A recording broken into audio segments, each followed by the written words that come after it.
or if it's wide open, I don't know. So if you send some pictures, we'll mention what they Hope they pick up. Okay? Okay, maybe it'll pick up. I turned them around, so I'll pick up some of the discussion.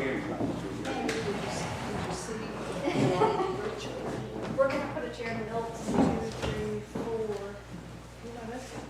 We have 4. Yeah, that's No, listen. Maybe, good 4. Oh, Yeah, about 4, so I sorry. thought. Probably this. Oh, yeah. Does nobody want to sit up at the front? Okay. Oh, man. Kathy. You ready?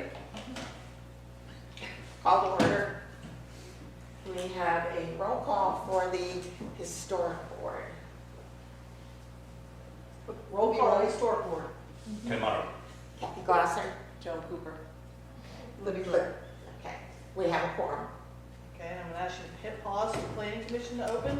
Okay, I call to order the planning commission. Roll call, please. Libby Wright. Ashworth. Alan Clark.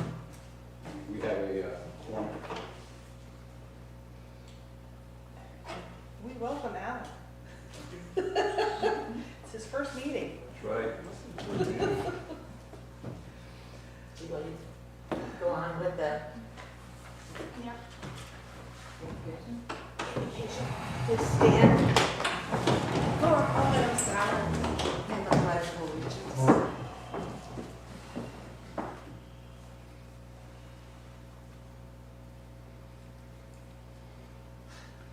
I pledge allegiance to the flag of the United States of America and to the republic for which it stands, one nation, under God, indivisible, with liberty and justice for all.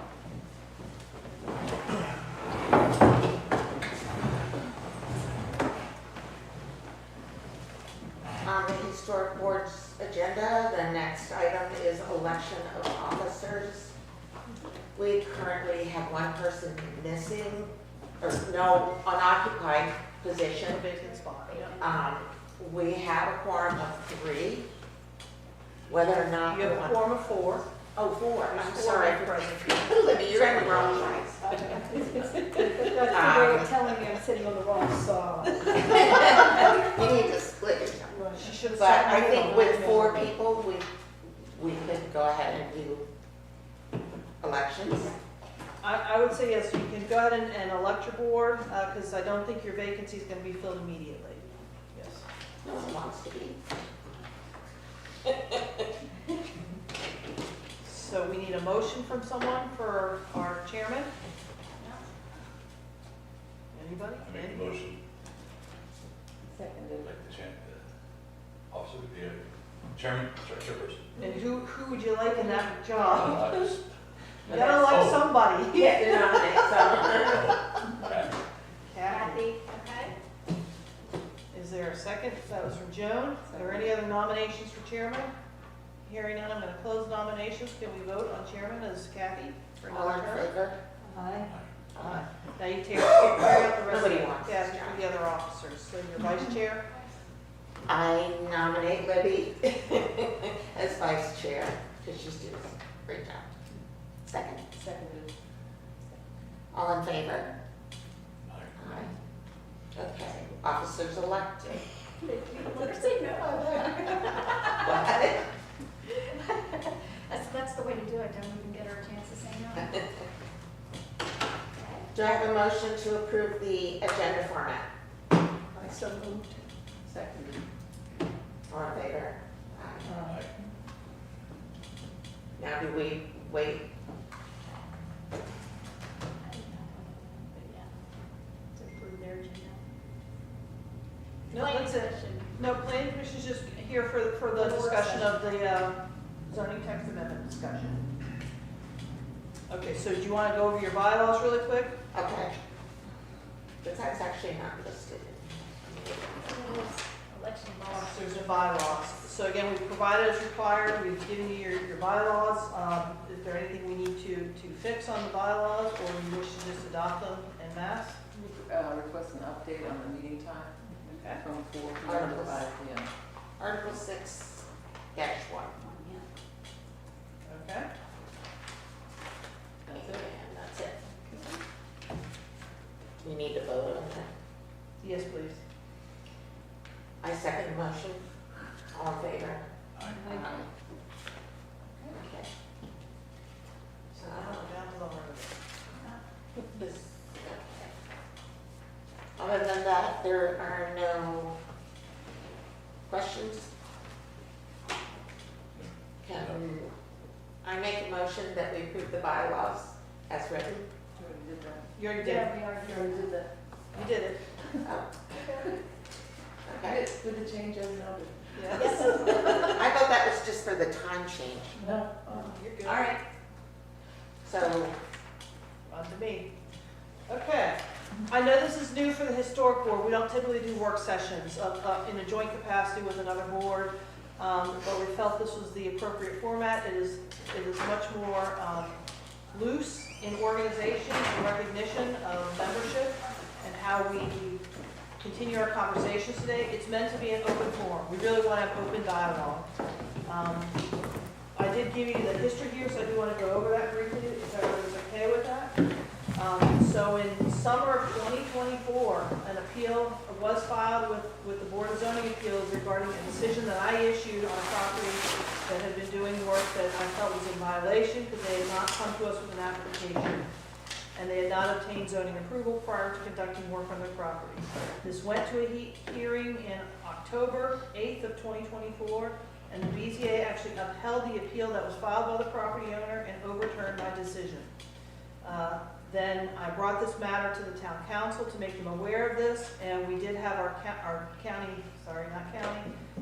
attorney look at the entire file of the BZA appeals case, review it against our zoning ordinance to see if we had some errors in our own zoning ordinance and what we wanted and intended to be done from a staff perspective. That came out in November. I'm so sorry.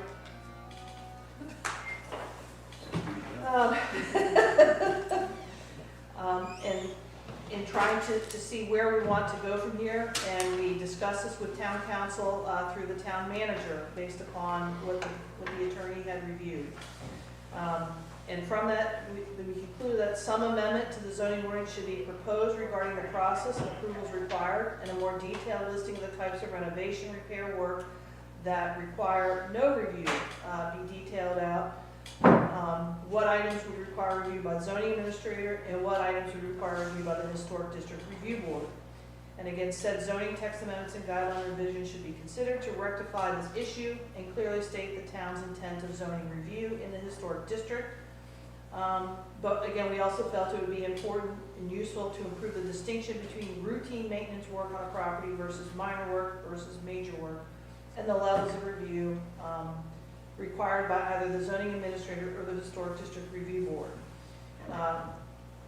Ultimately issuing out into a certificate of appropriateness of the approved work being sought by the property owner.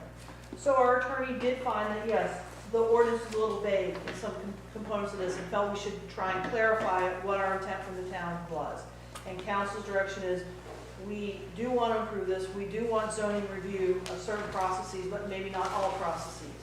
And they wanted us to be really clear as to when somebody's coming forward to conduct work on their property, if it's minor work, major work, but we're now going to add a new classification, which you do not have currently under your guidelines at all, of routine maintenance, where we reference that terminology, but we don't really have defined it in any clear fashion, so that's what we're trying to do in this process.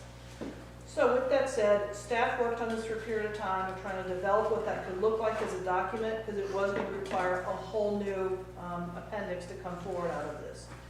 And so we worked on that first from November to June of 2025. We then brought this to the Planning Commission, who has seen this document in some iteration of this format today.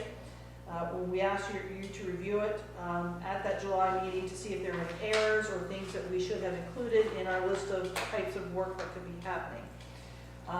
From there, based upon your feedback at that meeting, we brought this forward to the town council at their August meeting and asked them to look at this to see, did we kind of address the issues that came out from our town attorney in his review of this appeal from almost a year prior.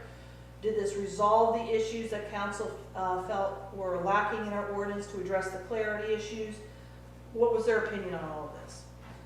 From that meeting, they had received some input from members of the Civic League, the Historic District Civic League, who had taken the same document and started to work on it themselves within a subcommittee of the Civic League. And they provided some feedback at that meeting and felt that they could also, because they had not concluded their work by that point, were requesting council to allow them more time to finish their work on the document and get all their comments in. At that point, council agreed to actually send this matter over to the Civic League, to their subcommittee, and let them continue their work and bring it back when they finished their work on this. At that point, that came back to the town in November for the council to look at what the Civic League had recommended as changes to the staff product. And at that point, we had a work session of town council staff and the Civic League to sort of talk about this. And I do mean sort of because it really was just hearing from their take on it. There really wasn't a true work session. It was council at the dais and the Civic League sitting in the audience.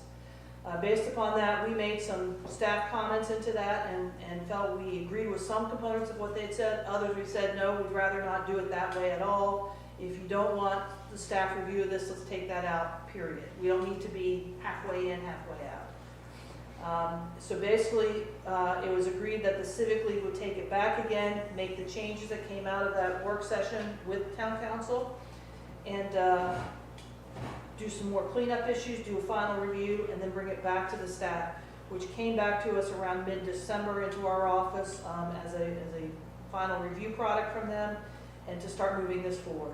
So that's where we are today. We brought this now back into our queue of work. It took us a little bit of time to get it into the agenda calendar, but here we are today. And we felt it was now appropriate to pull in the Historic District Review Board. Out of no disrespect that you weren't involved before now. I know you might feel a little feelings hurt along the process, but ultimately the Historic District Review Board is not a policy-making board. You're really an administrative action board. And the Civic League is a policy-making board. I didn't say that, but the town council has the right to refer things where they wish to refer things to for appropriate guidance, input, and that's what the town council chose to do. So with that said, we felt pulling you into a joint meeting with the Planning Commission to look at this, hopefully for one final time, before this goes back to the town council to see if we're now at a document that they agree is ready to go out as a zoning text amendment. So we're not even close to approving this yet. We're just trying to get to a final draft is where we are. And once this goes back to the council and hopefully we have hit upon that sweet spot of a draft document, they will then pass a resolution of intent that kicks off the public hearing process to then formally send it to the Planning Commission for their public hearing and Town Council for their public hearing to eventually adopt, we hope, some zoning text amendment with guideline changes that would become adopted. And then eventually be the documents you guys work from here on forward. But we felt getting your input at this point was useful because you're going to have to be the ones actually administering this, ultimately all of this. And do you agree with the changes that we're making as to what is routine maintenance versus what falls under minor work, which falls under my purview of review, versus what is major work, which falls under your purview of review. So I hope that gives you the background of everything up to this point. It's a mouthful. So within the documents, again, so everybody knows, we've given you a tracker change document for both the Historic District Overlay, and we're going to start with that document first. And then next is the proposed new Appendix G to the guidelines. In those documents, if they are in, let me talk about the overlay chapter first. If it's in red, if it's in black font, that's the original adopted ordinance that we have in place today. If we have made any changes in that overlay chapter, staff changes are shown in a red font and or red strike through. That's what we're proposing to change. Civic League edits to that document are shown in a green font and or a green strike through. In the Appendix G, because that's brand new, staff wrote that initially. So everything in black font, staff wrote. Any of the changes from the Civic League are shown as green font and or green strike throughs. At that time, when we were putting this agenda packet together, Tracy was out on extended leave with our office. And so I wasn't certain she was going to be present for tonight's meeting, so I had her put all of her thoughts and comments in a written document that we included in your packet. But she was able to come back from her leave, and we're glad to have her this evening. Today's her first full day back in the office, so we're giving her a long day.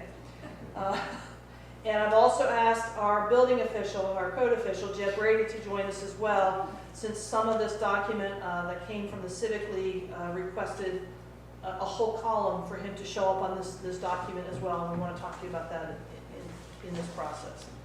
So that's where we are, so I want to go ahead, if everybody's good with that, or any questions so far on where we are. So the actual checklist that we have, is this the most current after the town council had made suggestions? Or were the suggestions in here made after they?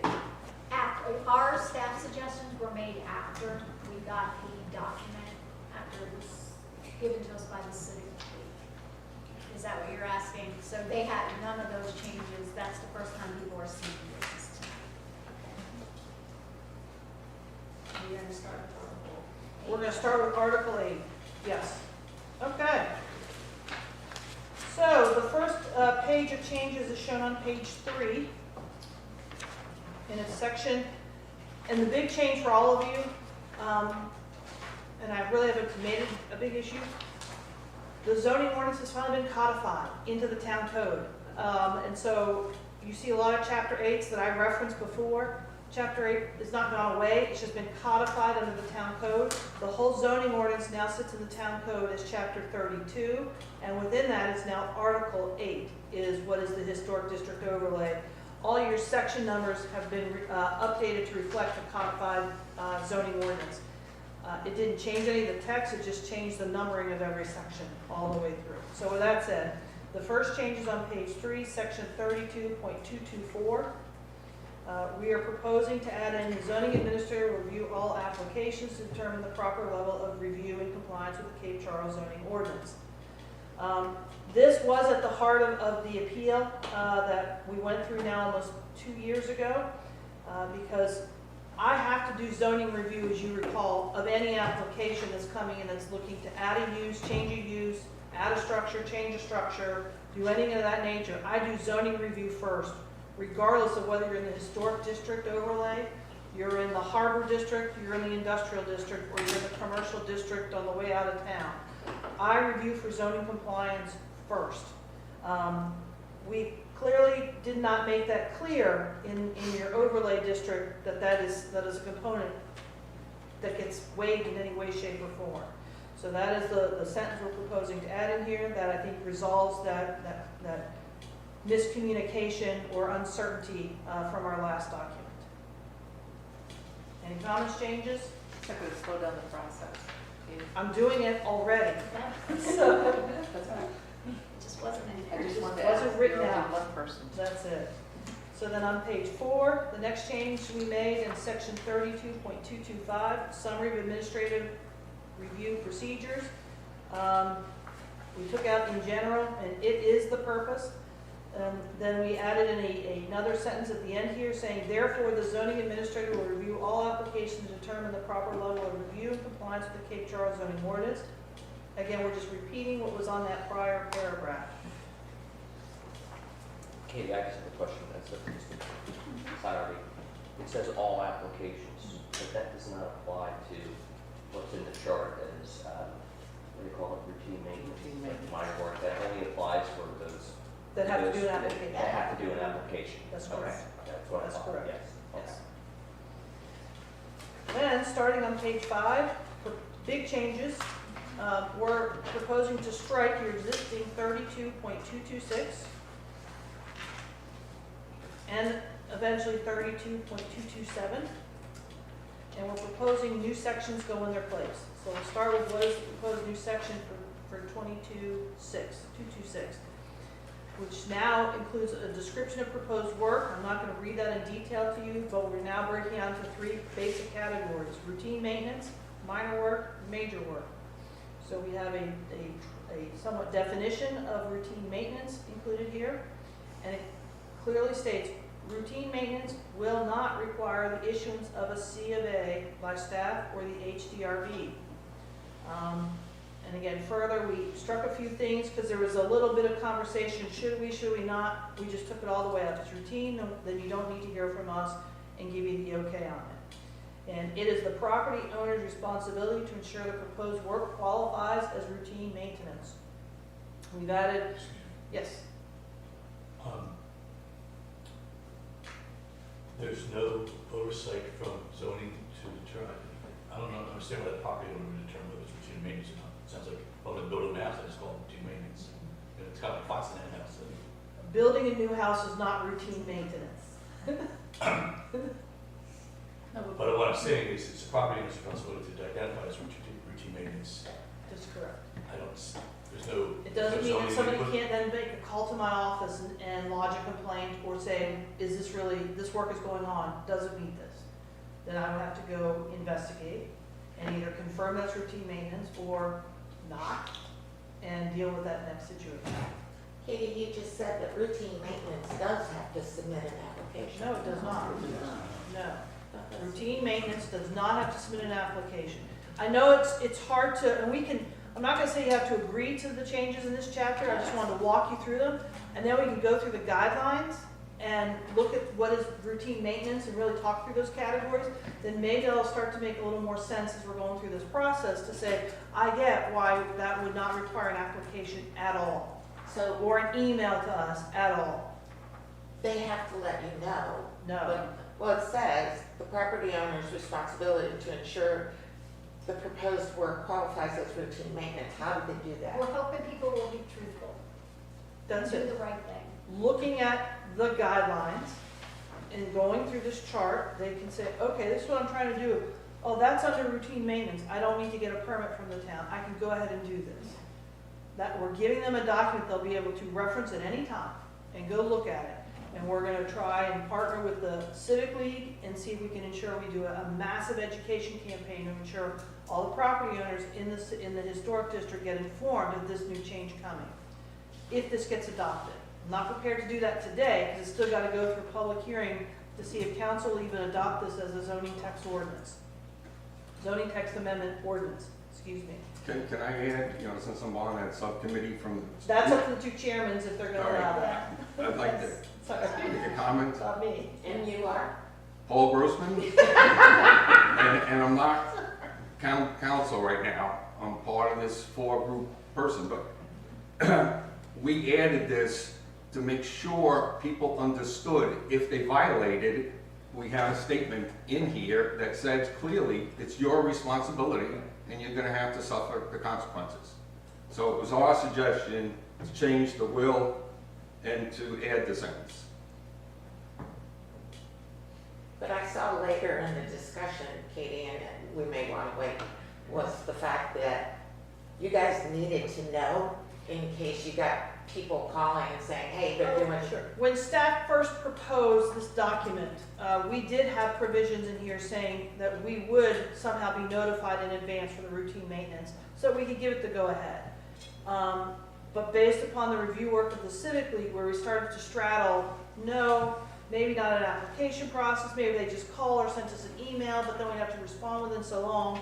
And after that conversation happened at the council meeting, we finally said, if it's routine maintenance, then just take the staff out of it in total. Let's make sure we got a clear list of what is routine maintenance. We all agree upon that list, and we let people go do it. You don't need to phone my office. You don't need to shoot me an email regarding it. You don't need to fill out a piece of paper to me. You don't have to fill out an application to me. If it's routine, it's routine.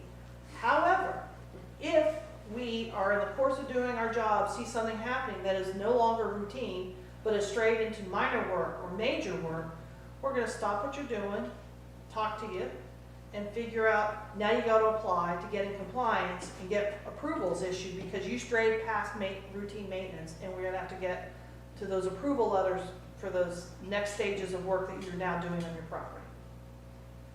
Okay? Okay, so say Yep. I have a foundation problem, I'm gonna sister a beam onto another beam underneath the house, there's nothing on the exterior, I can just do that, but if they find a crack in the masonry and it has to be replaced on the exterior, then I have to come to you, right? Yes. Now, and mind you, this is just covering zoning. This is not covering building. That is still up to the applicant to contact the, The building The official building about what permits are needed under building, Yeah. yes. Sorry. just wanted to add that. Yeah, this is gonna be ongoing. So for minor work, again, we've included that as a definition. Minor work is deemed, do not substantially alter the visual character of the structure or site, does require an application and issuance of a certificate of appropriateness. It's called an administrative certificate of appropriateness, and we issue it out of my office.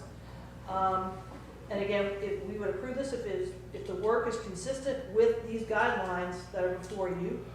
If the department does not approve the application, or if the work is questionable as to whether it's consistent with the guidelines, then we may push this application over to the HDRB for you to weigh in on it. And then lastly, we included a definition for major work, which again changes the appearance of a building or site and are more substantial than routine maintenance or minor projects. They include changes from the original design or material or replacement, alteration, or removal of an original feature. And they do require an application and issuance of a C of A by the HDRB. And again, we reference that these new guidelines would be in place to reference the classification of work. We've also indicated they must schedule, in some areas you're going to see we've added a Collins area for zoning inspection, for staff inspection of these things. Because part of this, as you know, for the last 2+ years, we've been trying to go back and ensure that we are inspecting your permits, that things are being installed and constructed according to the scope of work you guys approved, or I approved administratively. So we're just trying to ensure the property owners now where there's an inspection required, that we're gonna be back on your property, not just at the application standpoint, we're gonna be there during the life of your project till your project closes out, and we're confirming you've done it according to what you told us you were gonna do. Major work. Yep. Major work projects require application issuance of a COA by the HDRB. For line of sight, we can't see it from the public access road, then we're not involved. Well, we're gonna talk about it because that's broken out within the chart between what is viewable from the street versus the backyard. All right. Yep, So, we're gonna get to it. It's not that's not a contained, correct statement, though. what? That's not a correct statement. Because you're saying you can talk about it in the checklist or whatever I call it.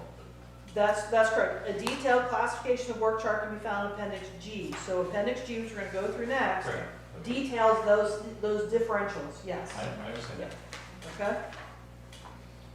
As I mentioned, then we took out 227, and we are proposing a very modified section for 227 now. Because again, we felt 227 got fully encapsulated and covered in the section that we proposed just above that we went through. And the guidelines are gonna replace a lot of that language. But in 227, we included a statement of declaration of unsafe or dangerous conditions. Nothing in this ordinance shall be construed to prevent any measures necessary to correct an unsafe or dangerous condition of a property in the historic district. Temporary measures may be taken as directed by the zoning administrator and code official without obtaining a certificate of appropriateness. Again, we just wanted to make sure that sometimes that happens, a situation has arisen, that I hear from the building official, or I've noted something that it cannot continue to exist. I've got a danger that's happened with that condition, and we need to take immediate steps to the property owner to get that corrected. Okay? So we wanted to make sure there's language in there. The next place that we're proposing changes is in 32.230. We've added a sentence, the intent of the guidelines is to ensure that changes within the district are compatible with the district's historic and architectural character. Everything else is staying the same. Has the lawyer reviewed this text? We have not sent this back out to the attorney yet, because again, until I get to a draft document, council feels is what represents their concerns and issues, then it'll finally go to the attorney to review before we head it out for public hearing. Okay? Changes 1347, we're gonna add the site plan document. Sorry, which page am I on? I'm not there yet. Sorry, I'm working my way through. Page 15 is your next change. Thank you.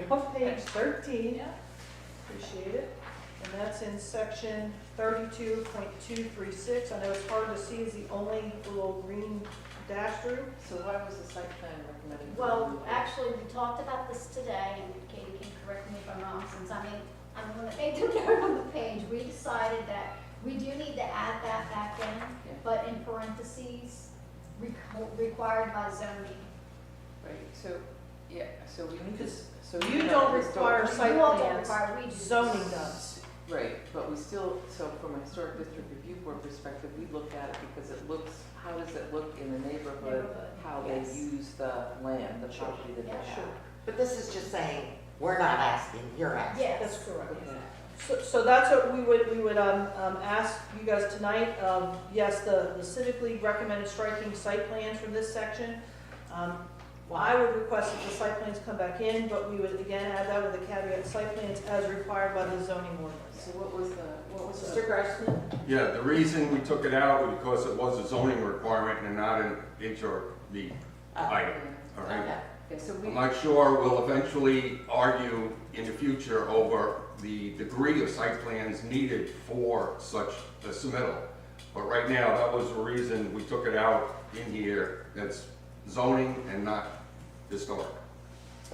And again, I think adding site plans as required by the zoning ordinance, at least make people aware that they may have to have a site plan if the zoning ordinance has dictated it. Yes. And that's for minor and major. It could be, depending upon the scope of work. That was Site plan versus survey. Sometimes they can be combined into one. Again, it depends upon the scope of work. Appendix B, I should know this off the top of my head, deals with, But those are your purview. yeah, site plans C. and yes, in Appendix C, site plan ordinance also deals with surveys. So it deals with both entities in there, and it talks about where things get triggered for, and what's required to be in those documents. And I think that was it for the changes to the overlay. So without you taking any action, I say let's stop and let's now delve into the meat of the matter, which is the Appendix G, the new document you have before you. So, I did make one mistake in the header. I really am trying to get this year over with, I don't know why. So it's the draft document, it's crossed through July 31 of 2025, and it came out from the Civic League November 11th. It really was 2025. I like to think there's time travel, but I'm wrong. So it's not 2026 that they did this document, it was 2025. With that said, again, just to remind you, staff developed proposed guidelines are in the black font, Civic League Committee amendments are in the green font or green strike throughs. So the basic premise of this for the public at large watching is we identify the type of work. We then have a couple of columns over here, routine maintenance, minor work, major work, and inspection required. The last column, which I'm going to express my own position on this, and I think the building official wants to add a little thought on this. The Civic League requested a code official column be added in here to show which of these items would require a code official review or permits from. Here are my thoughts on this, and then you can take it from there. I don't want to commingle what is the responsibility of planning and zoning, and we staff the historic board, versus the code official, which is a different department. I will tell you, every time we issue any approvals or disapprovals, in anything, there's a right of appeal that's automatically given to all of them because that's allowed under zoning. There is a right of appeal on every decision that comes out of this office.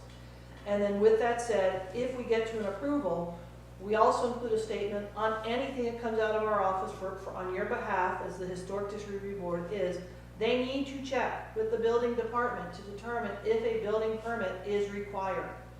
Because not everything requires it. There are some exceptions that I can't say for every accessory structure a building permit is required. Because the building code allows structures of accessory nature under a certain square footage, no permit, but after a certain square footage, permit. depending on the level of replacement of some of your materials. Re-roofing, if you're doing a whole re-roofing, yes, it requires a building permit. But if you're only doing a portion of it, it may not require a building permit. It is based upon the scope of work that is being proposed for every parcel determines his review and whether a permit is required of the building official. So that, for me, I don't want to start trying to include his authority under what is a document that I oversee on your behalf and administer with you on your behalf as well.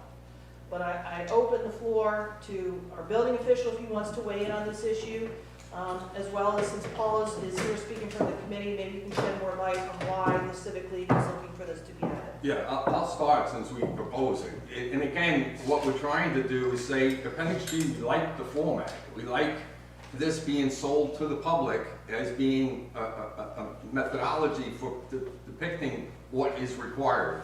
And we felt that, geez, the building official would have to get involved in a number of these items, and at the same time, identify, if possible, maybe it's not possible, which of those require building official input, so that it isn't overlooked and the person does add the beam and doesn't realize that, oh, I didn't know that. Right. So that was the intent, is to kind of make it more official for public use. I'll say, as it's written, it's not clear and cut enough for me to be able to tell you yes or no on every one of these. Katie gave me this about a week ago, and I went through it pretty extensively, and I had 15 to 20 that were, if it was this, yes, if it were this, no. It's not specific enough for me to be able to give a clear-cut answer. Take that for what it's worth. I mean, it's How just, would the owner know? what's that? How would the owner know? I think, again, we can include the same sentence that we put on all your certificates of appropriateness is you need to check with the building department if a building permit is required for any level of this work here. Yes. So, and maybe through Jeb's process, we can go back and at least look at the routine maintenance items. I don't think any of those would require a building permit that have been flagged as routine maintenance. And maybe we can make that really clear in here and say, anything that's in the routine maintenance, no building permit is required, if that's true. So we maybe could get a little clarity there, but anything that's a minor or major work, they would need to check with the building official or the building department to determine if the building permit would be required as well. Do you see anything, Jeff, in the routine maintenance that would require a building permit? You know, I did look at it from that angle. If you could give me a few minutes while y'all discuss, I'll be glad to give you kind of an answer here in a minute. Thank you. I have a comment on the routine maintenance items. There are some things, and I know that it was brought up later in the document, repairs versus replacement. We have changed our guidelines to where if you have an older house and they have certain items, they can't replace it with the same thing. That's actually stated, and I actually put the Cape Charles Historic. Shutters are a good example.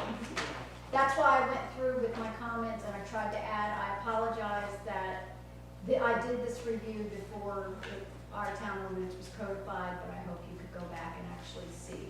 So, and they had, we're gonna use the definitions that we already have in place in the guidelines and in actually our zoning ordinance, so. And a good example of that is under accessory structures where we added a B, item B. Item A is, I'm gonna replace like for like. Item What B is like is, for like? well, I take wood out and I put wood back in. Okay, B is I can't find the ability for that wood or that replacement, and that all of a sudden kicks it up into a degree of review by. So I went through the guidelines to see if I could find like for like, and it's different in every section. One section describes it as exact physical and visual match, period. Another section is very specific, match in material composition, shape, size, dimension, profile, location, finish, and means of installation. Okay, So which one do we take? Well, that's what you have to decide, and it should be in your ordinance space as well. It's It different, is, it different is. sections. Actually, so I'm gonna back you up for a second. We do have a definition in our zoning ordinance for repairs. Repairs are any or all work involving replacement of existing work with equivalent material for the purpose of maintenance, but not including any addition, change, or modification in construction. So that's why I was saying That's in, the but that's repairs. not in here. But your zoning ordinance trumps your guidelines. Zoning ordinance is your law first. That's Okay. why I put the note, Yeah. is because they were trying to be more clear.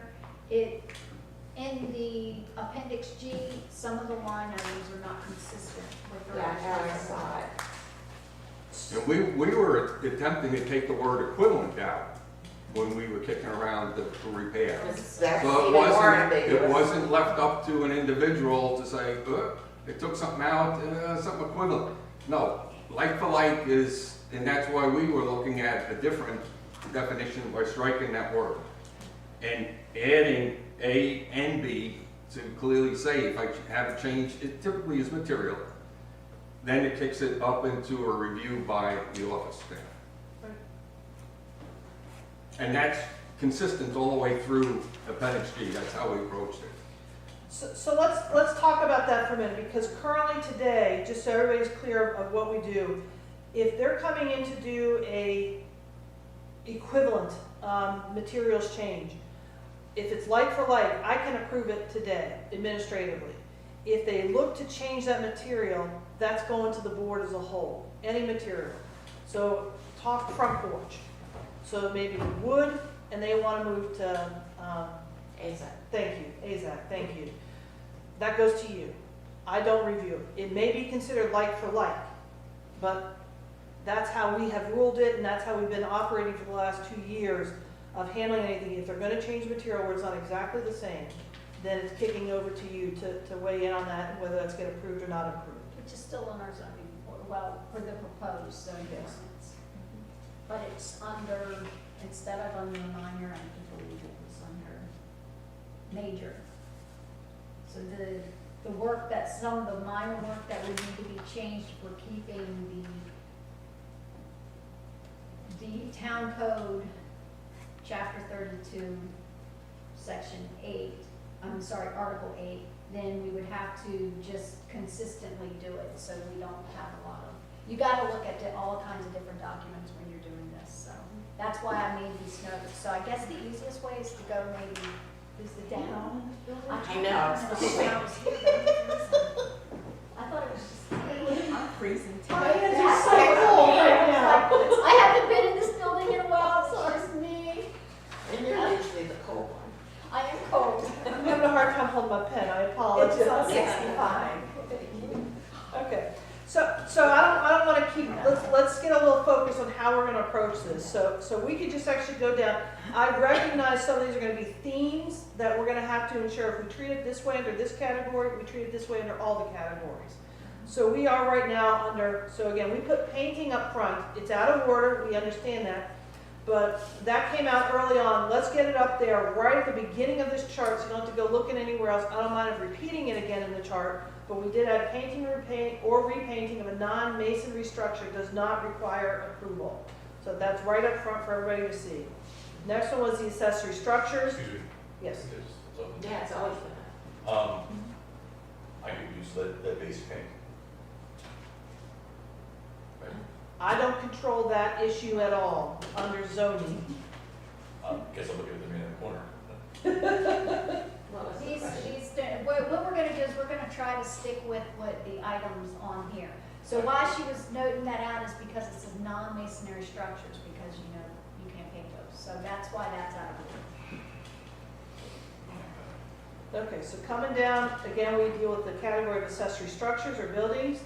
And again, within that, there are several classifications that we're proposing to break out, whether it is routine maintenance, minor work, or major work. So again, I'm not going to go through each one, but they are there. This is a theme you're going to see all the way through the document. So yes, a repairs, replacement, when there is no change in design, materials, or general appearance, that's routine. Do we agree with that in general concept? Yes. Okay. Kathy, you had something you... we're getting there. Okay. Next one, again, this is a general theme all the way through the document. Repairs or replacement to existing, there's no change in design or general appearance, but a change in materials. And again, like, they're proposing that we change the definition of repairs to get rid of equivalent to say like for like. And they would propose that to be minor work. And they refer in a couple other areas that a list of acceptable materials can be found in the guidelines. We do not have a specific list. You're right, we don't. And we're gonna have to talk about that. Now's as good a time as any to talk about that.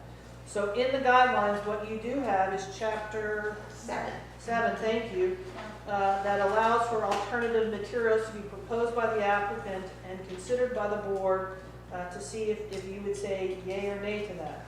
But it doesn't specify the material. I get it, and that's something we're going to have to change again, they included that as a comment.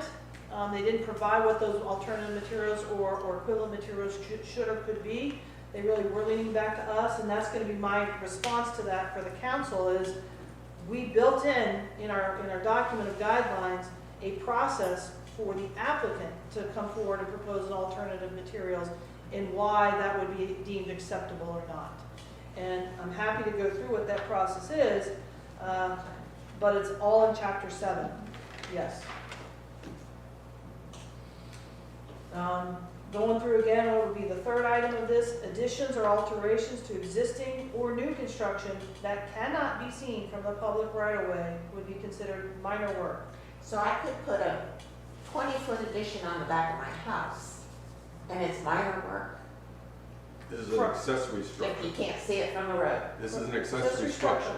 Accessory structure, I have it, if I put an addition on my accessory, For your purposes of review, yes. Because all you're reviewing is what? Again, what is your job as the historic board? Aesthetic issues of how an addition, changes. any changes to it, how it addresses and conforms to any structures that may be on there, how does it bolster, support the existing architecture that's on the property. That's what your job is. Yours is not reviewing whether that's an unreasonable addition in relation to the rest of the property. That's zoning.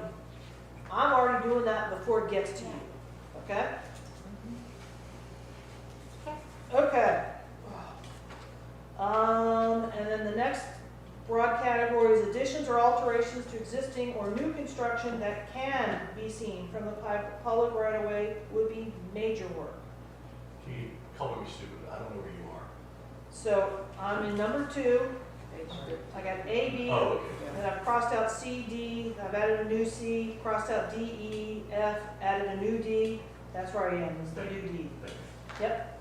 So the only difference really with the addition is can you see it from the street or not? Yeah. And that changes minor versus major. That's correct. Why? Say it again? Why? Yes. It's a structure, but whether it's you can see or not. It's a zoning problem, not our problem. But that's a zoning issue, it's not necessarily your purview of historic We- district review. board. Yeah, we review the Okay. historic district, when we do admin approvals, we do review the guidelines. but- I get all that, I guess I'm confused with Yeah. the minor versus major work. How does it change? that Oh, it's category? supposed to mimic the. Major work requires different things than minor work. That's really the only reason it's. It basically is saying if it's minor work, I can review it for compliance and approve it at that point. Versus major work, you're taking it up for your meeting process to determine if this is okay or not. Minor stuff, I'm in the backyard, nobody else can see it but the backyard. Or maybe the person in the other So backyard. minor or major is for us, not zoning. That those categories. Right, Okay, that's why minor we don't care about, major we do. right. Got it. Minor work still gets a certificate of appropriateness, but I can approve it as an administrative approval. So we're trying to take things that still, we need to make sure they're keeping in context with the overlay district, keeping in context with your guidelines. But can I get through that process versus you guys getting through that process? I think it's confusing because of the name, minor work, major work. It sounds like a zoning thing, not an If it'll help you for the moment, Katie work, board work. Does that help you for the minute? That's wonderful.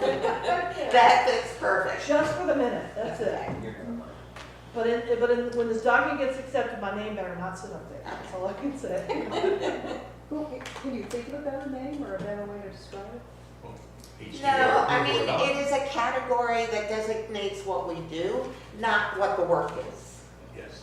It- HDRB approved it. Right. We're not involved in it because it's not. as- No, I mean, I like Here. Katie work, board work. Well, And I'm gonna say, it ties back to what we just went over, your overlay chapter. We have 3 classifications: routine maintenance, minor work, major work. So the ordinance details what's the difference I between looked at the agenda. so.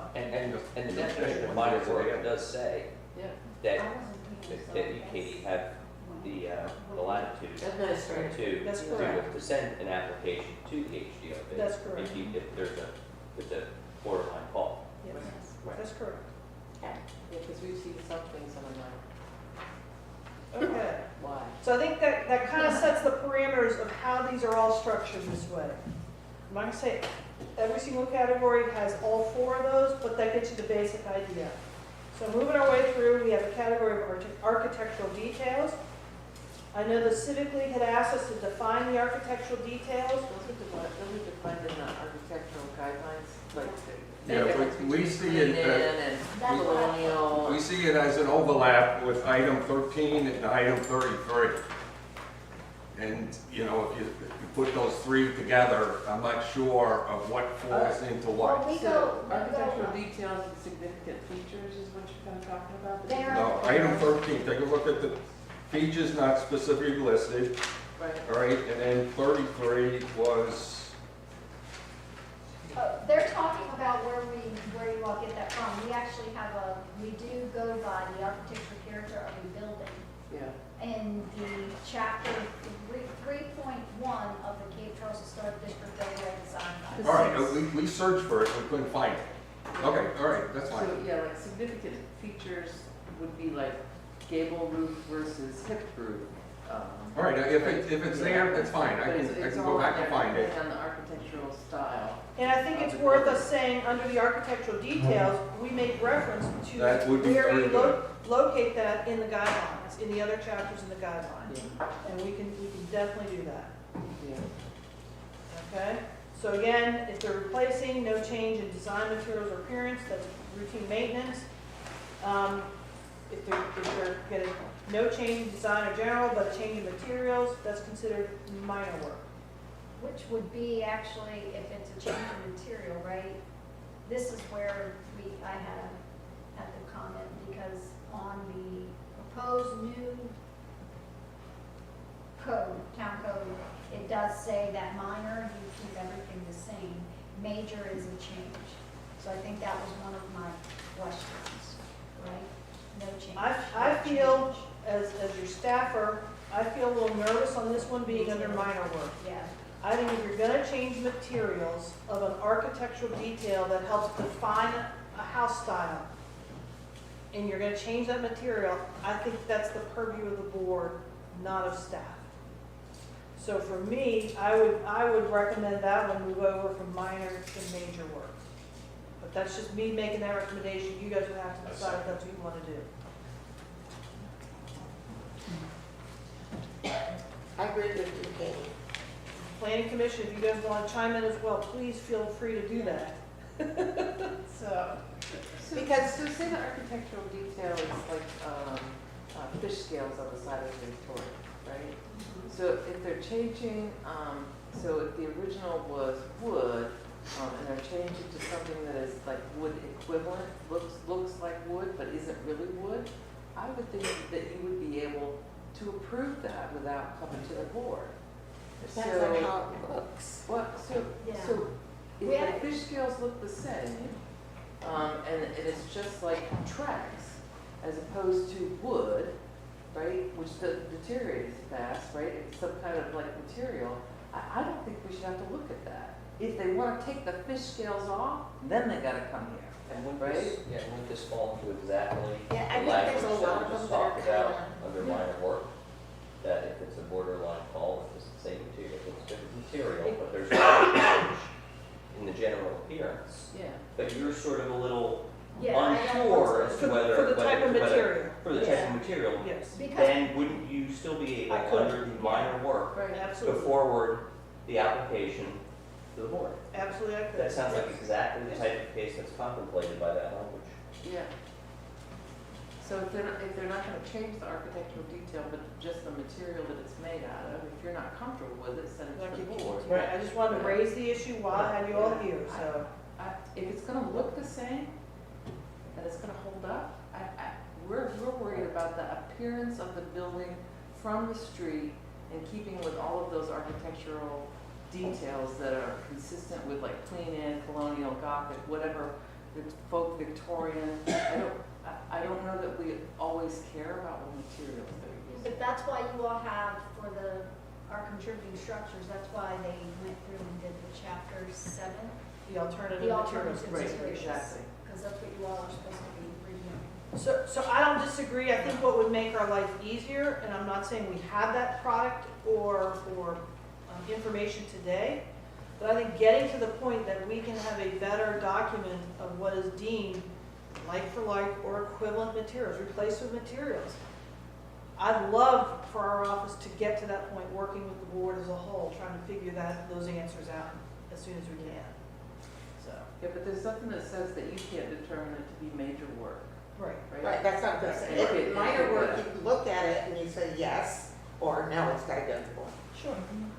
So, I can live with that solution, absolutely. Keep this as minor work, knowing that I may, depending upon my comfort level, kick some of these to you to look at from a material standpoint, yes. Okay. Okay? Moving down to awnings, canopies, so we separated, they requested separating out shutters, it's its own category further down, so awnings and canopies. Again, no changes from what staff was proposing this to show up as. Repair and place with no change in design would be routine maintenance. Installation of additions / removals of existing would be major work. And that's it for that one. Buildings relocation would be major work. Everybody good so far? Carports. Again, would have no change in design, materials, or general appearance would be routine. If they're looking to change material, it would be considered minor work. New construction not seen from the public right of way would be minor. If seen from the public right of way, it would be major. Okay? Certificate of appropriateness, this specifically deals with modifications to previously approved. Application, some way of application should go from it. Is that what you mean? I'm assuming it is. Modification to previously approved applications or approved C of As. That's really what they are issued when it's all said and done. Yep. That is considered minor work. Depending upon what they are doing to it, could require HDRB approval as to what they are seeking to modify. And renewal of any expiring C of As would be minor work that I could approve.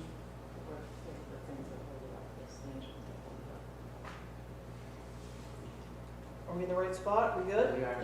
Okay. Chimneys is next. So again, I'm not going to keep reading each one, but I think you kind of get the flavor of how this is structured. So I'll just kind of point out what is considered routine maintenance. Reflash existing caps, stucco, caulking when there is no change in design materials or appearance would be routine maintenance. The other items would either be minor work or major work. Decks. Again, if there's no change in design materials or dimensions or appearance, that'd be routine maintenance. Minor work would be if they're changing materials. New construction, alteration, additions, removal would be under major work. And what if it was in the back where you can't see it? They didn't delineate that in this particular section. I would say we probably should be consistent and add that in there so that we have one that is Because I visible from the street remember or we not had a visible. porch. Porches are in the front. No, I know, but Sorry. they had like a little, I wouldn't call it, more like a kind of portico on the back But anyway, the determination was if it's in the back and can't be seen, Yep. that it's okay. So we can recommend adding that breaking out between, street view versus non-street view. Good for public access. Okay. Then doors, exterior. Again, maintenance for no change in design materials for appearance. If there is a change of materials, that would be minor. Alterations, additions, removal, when there is a change in style or opening size, that would be major. And new installation or new openings, example, changing a window to a door, that would also be major. Everybody good? Yeah. If it's a storm door, installation for the front of the house only. Again, repairs, no change in design, materials, dimensions, or appearance would be routine. If we change the materials, it would be minor. If it's a brand new installation, it would be minor. Why? Yes, 'cause it's Say that again, I can't hear you. Oh, I was just sorry. Why did that become minor? Why did what? New installation. Yeah, I think, again, this is our recommendation. It was a matter of the door exterior is more important than the storm door. And that's why we felt moving into the minor. They're gonna usually approve storm doors, do they? We have one. Yeah, in the past, because they were already doing one with it, but most of the time, Because it storm covers doors come to the their office. historic door. Oh, yeah. Yeah, when somebody wants a blacked out one, but most people do like just a regular full glass. Okay, for driveways, again, repairs, replacements, no change in design, materials, dimensions, or appearance, that would be routine. If it's new construction, alteration, addition, removal of existing when there is a change in design, materials, dimensions, or appearance, that would be major work. Do we care about removal? They shrink their driveway, does that need to be HDRB approved? To shrink the driveway, we have that, they have specific dimensions that they have to reach in our zoning ordinance. To have a Right, driveway. but that doesn't mean it has to be made, I'm saying, does that have to come before us if they're gonna shrink the driveway? Occasionally, I'm gonna throw out, because I can think of one right now in my brain, one added an addition that aided to the driveway. So they removed the driveway to add to the house. And that comes under dimension.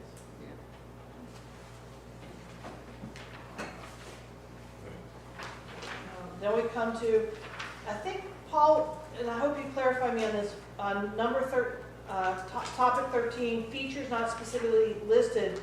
I don't know if your comment was saying that this plus another one further down, plus the one we just previously discussed earlier, should be combined into just one topic. Yeah, that's where we were getting confused on how to split it, you know. So this is back When you say to features architectural not- details versus features not specifically listed versus, Right, we pulled out Significant just the features. definition, you know, of architectural feature. It may or may not apply here, it may apply on item 3 or whatever we just talked about. I think we threw out features not specifically listed because, It's a caveat. yeah, it's sort of thinking, maybe we're not thinking of everything when we were writing this from a staff, so we gave us a catch-all category. So like when Lemon Tree wanted to paint over the Coca-Cola sign, that was a significant historical feature. But they couldn't be replaced and it had to be approved in order to paint over it. That's not an architectural detail, but it is a significant That's a great surface, example, yeah. you You know. all treatment. they did come to Yeah. us. Well, they already. Yeah, so, well, so, That yeah. too, yes, But, after the fact. but that would be something that would be like a significant architectural, a treatment of a different surface, or an architectural detail. But if you don't Would give a not be covered definition by or any of some these other a things. set of examples, Yeah. people aren't gonna know what this category means. Yeah, Go, oh, well, mine must feed into this and I'm gonna call it routine and it's just, there's more that needs to be added to define what this category covers. yeah, so I mean, so we can refer to the architectural guidelines, which talk about each of the houses and features that are applied on there, whether they're gabled roofs, steeply pitched roofs, hip roofs, those kinds of things. So it's determined by if you're a contributing building and it's a folk Victorian, there are certain features that are always going to be seen on folk Victorians. That was the note it's a Yeah. note because of the 3.1. Yeah. Yeah. So, yeah, folk Victorian versus a full Victorian, those are two different architectural styles.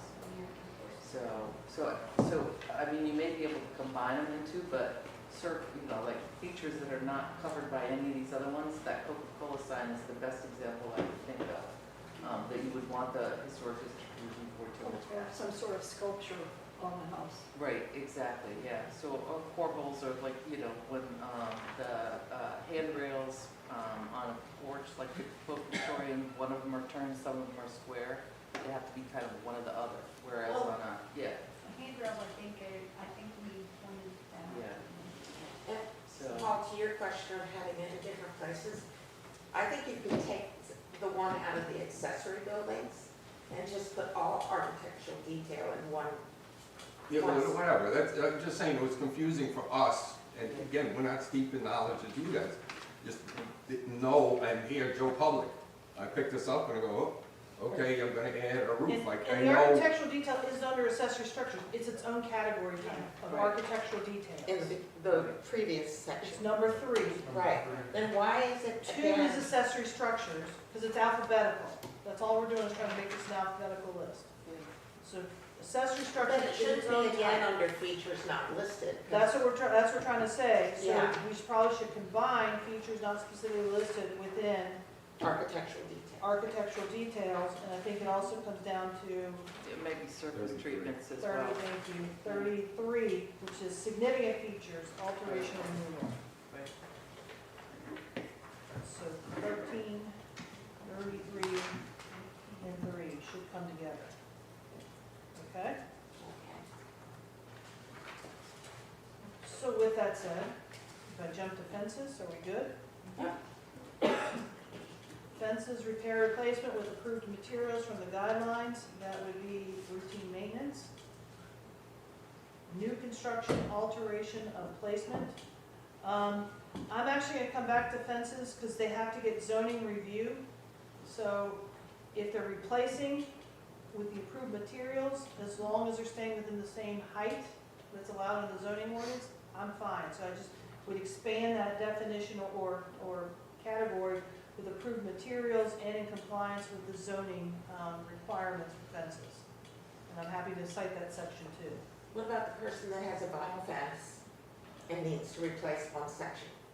Vinyl is not an approved material for fencing anymore. I actually had that question, and I don't think you all, With approved materials from the guidelines. yeah. Vinyl fencing is not an approved material. Then they couldn't replace it with vinyl is what we're saying. we've It has to only be with had the one approved comment. Just one materials. section. They would have to replace with an approved material. Yes. That would look pretty bad at my. I'm not saying it wouldn't look bad. No, but if that came to us, we could talk about it. It wouldn't come to you, it'd be routine maintenance.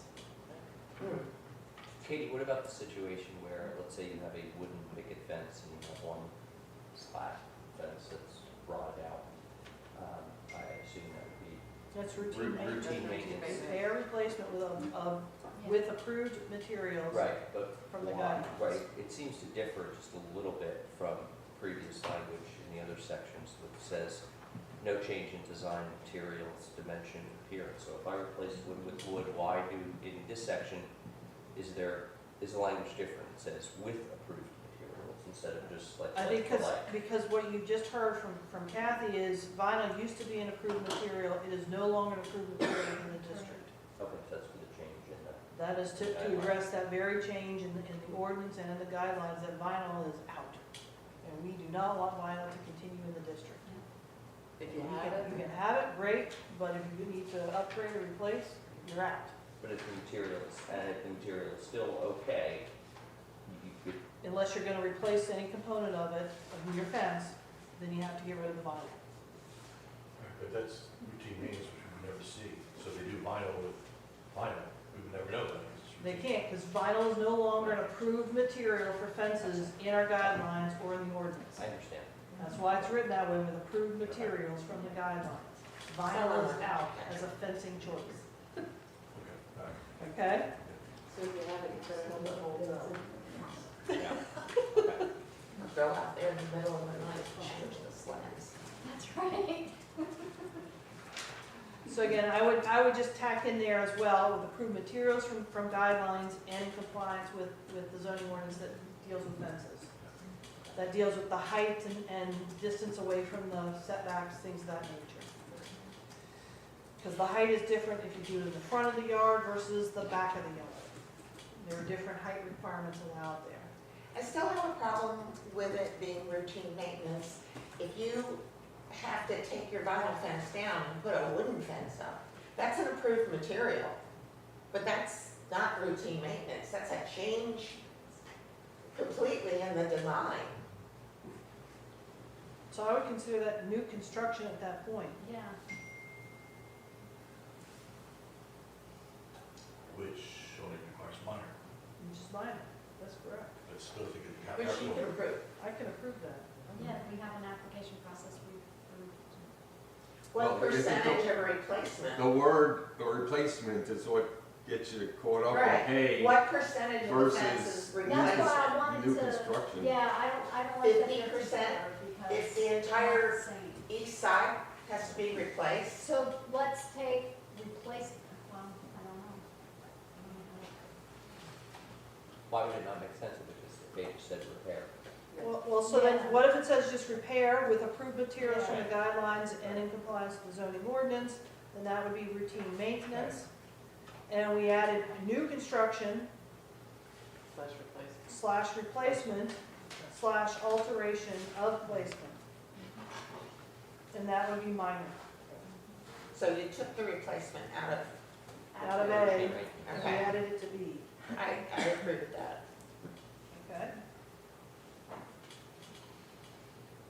Foundations.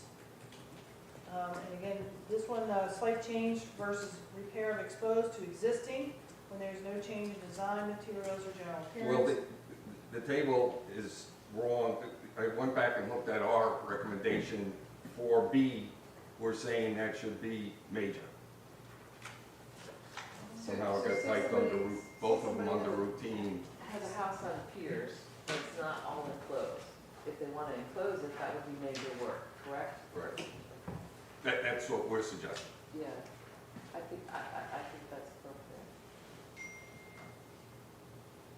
No, Paul, it came in as exactly Addition, that. alteration. Okay, it could be. I have my markup from our meetings, and all I'm saying is that we may have put it in the wrong box Put it there, as routine and it should maintenance. be under major. It's routine maintenance. Okay, so. It was under major, then crossed out, and then Because went that's what we That's what had. they had, yeah. Okay, so you wanted to read major. Yeah, that's what I'm, So B should be major, correct?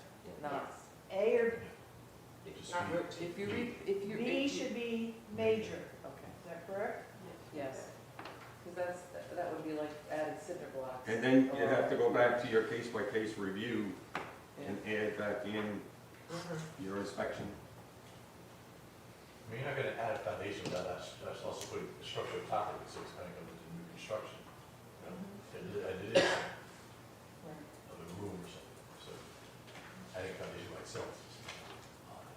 I mean, I think the example given early on of a crack being repaired, it's routine maintenance. Right. You're just repairing a crack, that's one thing, but if you're gonna like add, like full cinder blocks along with the piers, or you're gonna change the materials, then it becomes different. Okay.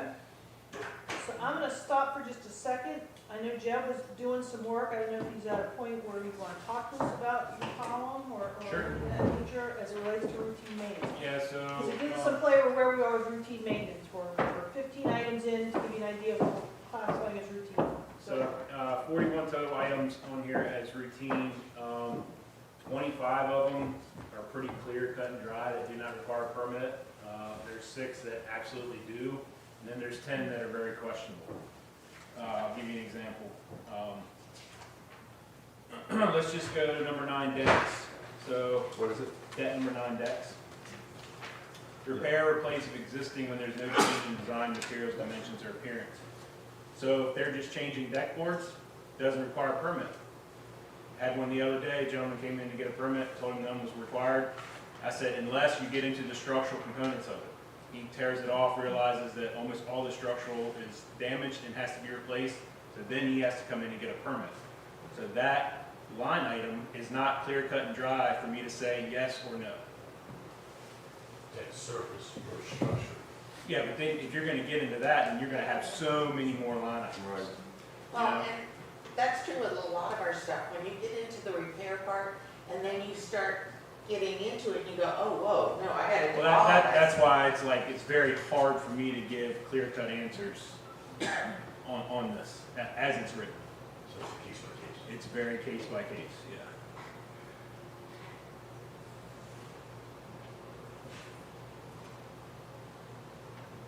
That's a case by case for whether it's zoning or HDRB, both. So maybe as we go through this, if I'm thinking through this, Jen. Accessory structures, that's a case by case. Architectural details, that could be case by case, depending on what detail they're dealing with. Awnings and canopies, same thing. So I had, a case by case for number 2, architectural details. I didn't see anything about structural in there like I did in the next section that y'all are talking about on the other, the features not specifically listed. That's a question mark there. But for number 2 or number 3, I don't think permits are gonna be required for me from that one. Awnings and canopies, I've said, permits not required for a repair or replacement. But new, But new is not under routine maintenance. okay. I just went and did the routine maintenance. Got it. No, Jen, got it. But how about a replacement?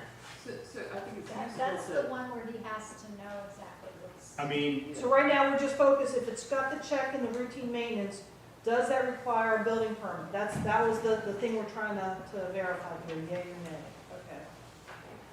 So then if I come down to carports, carports. I'm saying yes, a permit's required for a replacement of a carport if it Yes, Jim. is treated as an accessory building if it meets a certain square footage. Okay. Then next was chimneys, No permit. reflash, no Jim. Decks is case by case. Jim, please, Doors for replacement, I say, a permit's not required. please. Jim, no. Storm door, no permit required. I have a quick question. I still get, I mean, we need to pull all of the repair versus replacement out. You can, for the deck, replacement of existing, Hold that thought, let Jeb finish what he's doing with Okay. with the routine maintenance, and we'll come back to that one, Kathy. Jeb was no on storm doors, maintenance, driveways, No. no, Jeb, no. So the next one, that's where, the top section of it, I would say no permits required, but then you get talking about structural components like columns, archers, decorative features, that would require permits. So we'll say case by case.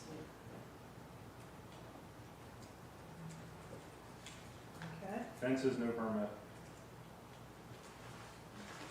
Foundations and foundation vents are real case by case, all 3 of those. Okay. And I'm stopping, We moved one of them out. So to 2 of those, 15A and 16A. I'm gonna stop there because that's where we're catching up to ourselves. Okay. Jeb and Jeb, okay. Okay, so Yeah, it's case by case. he said for foundations, I thought he said 15A and 15B. No, 15B is already at a different level, at major. So it's 15A and 16A. Sorry, 15A and 16A is Jeb, no. No, I'm saying case by case. Case by case, I apologize. Jeb, case by case. Thank you. Okay.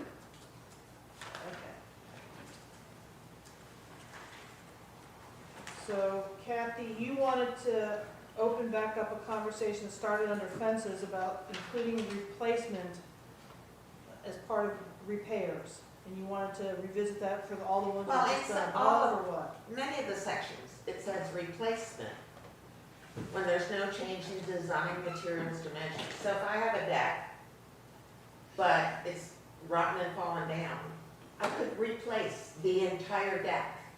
That's replacement? Without coming to, you can replace your deck without coming to the board if it can't be seen from the public. That doesn't mean you don't need a building Yeah, permit. see, that's where this is, Yeah, and that's it's where we're not- trying to and separate it's it. not- Doesn't mean we don't We just zoning, said so on they that, have to from the come. fences, the 14, we were taking out the replacement on A and putting it down under B.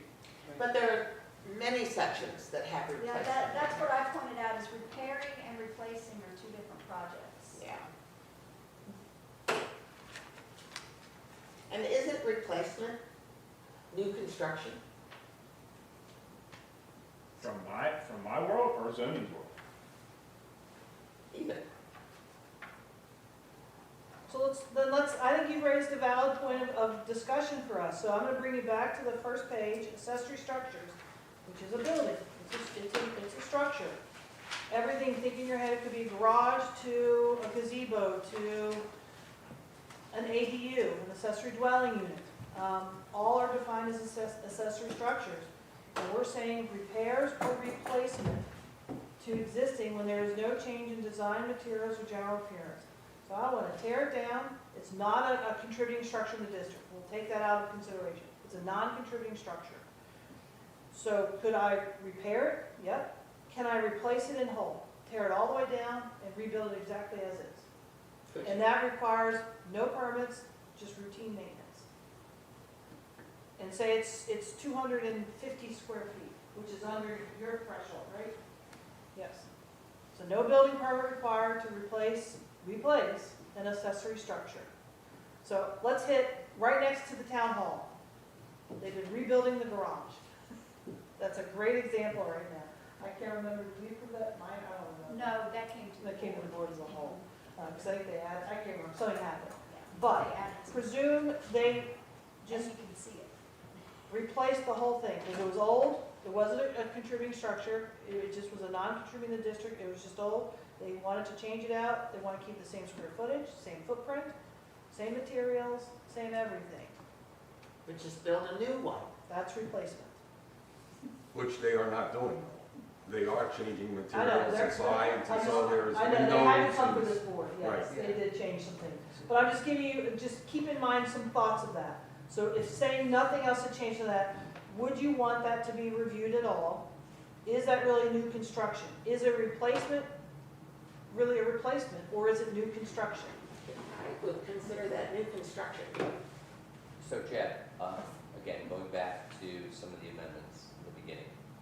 So let's say you have this situation where, Paul mentioned the language saying that the property owner's on the hook for making a unilateral decision.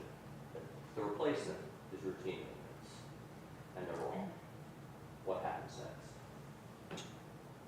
Jeb doesn't do anything about it, I do. That's a zoning issue, I'm gonna say, stop work. Unless it requires a permit. Right, If and it- then we do a joint Right, enforcement We do action. a joint stop work order. Yes, Okay, so stop work order would issue, and then they would have to we they'd outline, have to either stop, like eat the cost, I mean. we deal would with outline what they would whatever have to do to get in damages. compliance. Right, So yes, we would stop what they're doing and say, this does require review by the board, this does require a building permit, one or the other or both.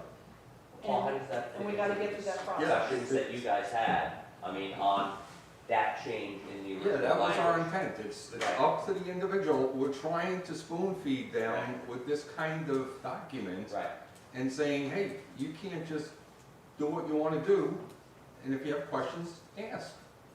right. And, it's one thing to stop work, but then they get into violations, Yeah, and they, right. have to come to the board, and there's extra dollars associated with that.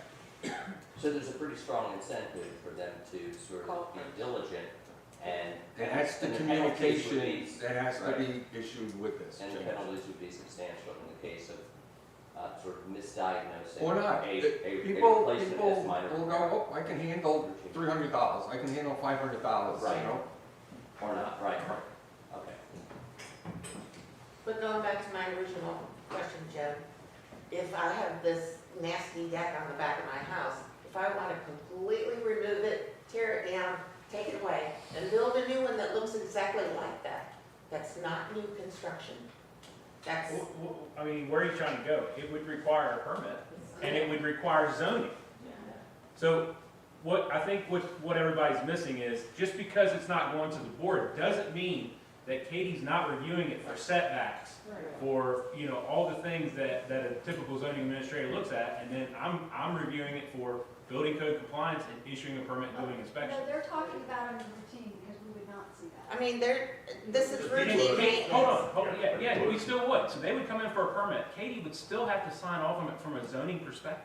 No, not routine maintenance now. Routine As a zoning compliance. administrator, yes, she would. She would still have to make sure it met setbacks, which has nothing to do with historic This whole review. table is historic. This is That's all it. historic. This is not, so historic that's, review. No, what I'm saying is. Am I right, that Katie? routine- No, for routine maintenance now, we're putting it, that's what Paul was saying, and Bill, that's why they were having that discussion. Routine maintenance Routine requires maintenance nothing. Katie. Does not require. I'm listening.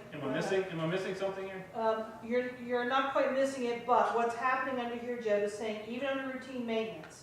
So replacement is what I think was throwing us off. So they're repairing an accessory structure that's out there in the district today, and they're just making some patchwork done. I don't have to give zoning clear. No, let's go back to this deck she's talking about. You take a rear deck that encompasses the whole It's rear of the house, listed that they tear here. down and want to rebuild. I would say that would be. They're gonna have to come to me for a permit. Would you not give them zoning approval to say, yes, you Oh, meet the if they come setbacks? through you, Yes, but that's what I'm saying. if they knew to, but for. But it's being called routine maintenance, and we have determined that routine maintenance doesn't require us to. But that's just from the historic world. That's not the zoning world. You're mixing the two. There's two different jobs Katie has here. Yes. There's two totally separate I jobs do- that Katie has You to do. did, And if you did that at your house, at the historic district review board, if we can't see it from the street, we don't care. But, Yeah, but I But- guess No, but I zoning see here. what she's we're trying to saying. make this, Is she saying that if they're doing it and we're putting it in here, if they're saying, oh, well, I'm replacing my whole deck with, So, Would. so if in a case-by-case analysis of Jeb's responsibility, does this require a permit from him? they would go to him. If he says it requires a permit, under every building permit application, there's an automatic obligation, I do zoning review, period. It Yes. has nothing to do with you guys, because I do it in his world for all of his permits. And part of it is, it may be as simple as, they're ripping out the whole kitchen and replacing it. I'm gonna write on his application, no zoning review required, move on. Or if it's but something routine that they maintenance doesn't even require me to tell you I'm doing it. but it Doesn't may require you require to- going to Doesn't the mean building that they don't official. consult you. Yeah. They have to tell me, and then I in turn have to tell her. Yeah. So Depending then- on the size, or is it any deck? And yes, if Jeb determines based upon the scope of work they told them they're trying to do on their deck, that didn't trigger coming under the historic guidelines of getting a permit, he can still say, I need a permit as the building official, and as soon as that happens, It would trigger then it us. triggers me having to review that application as well, under zoning in general. I think that might be confusing of things that are in the routine maintenance category, that some people might think they don't have to do anything. Well, that's why we're trying to resolve this question of what we tell people about Jeb's role in all of this. And are permits required from him?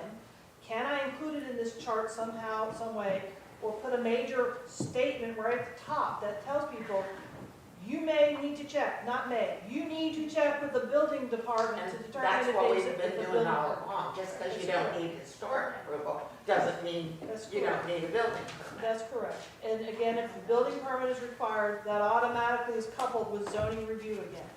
Yes. Did I capture what I'm doing here, Jeb? I hope I'm. Yeah, I think I so. think they were just afraid, but you're gonna have people that just do it anyway, we can't stop that. Yeah.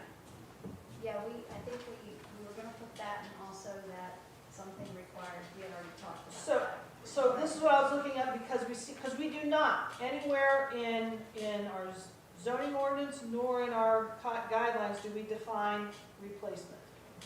So I've looked up a zoning definition of replacement. Replacement and reconstruction, they couple these together. Replacements often rise to the level of alterations or reconstruction when they alter the structure's size, shape, or non-conforming status. So here is a proposed definition. Substantial work that exceeds the threshold of a repair, such as altering load-bearing timbers, moving partitions, or replacing a full building facade. They then deal out and define non-conforming structures, because again, we have that in a whole different section of the zoning ordinance that I have to look at as well. Replacing a non-conforming structure, for example, a shed or porch, is considered a repair if it stays in the same footprint and height. If it expands, it is reconstruction. And then intensity, replacements that increase the size, height, or intensity of a non-conforming use are generally not allowed or require special permits or conditional use permits. Under our ordinance, we generally have almost very little flexibility of increasing nonconformance. Because the whole idea of nonconformance is eventually that nonconformity goes away, or it can stay in existence but can't change at all. It can't get any bigger, can't get any larger, can't do anything. What about different materials? Materials are, again, are a function of the historic board, of your purview and what you review.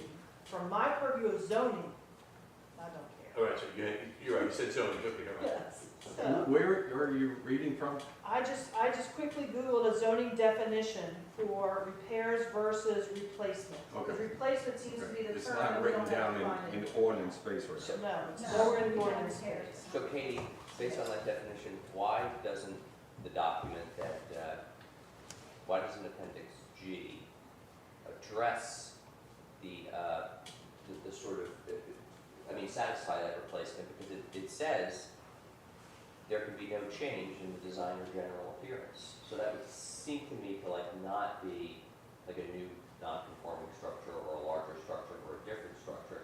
You can replace, but it still has to be the same design or general appearance. And maybe you want to add the word size to that or something? I think that would help in this Yeah. case, is to include that word, because you can't increase the square footage, the footprint, you can't do any of those things. So just add Yes. size, so it says, so there's no change in size, design, or general appearance.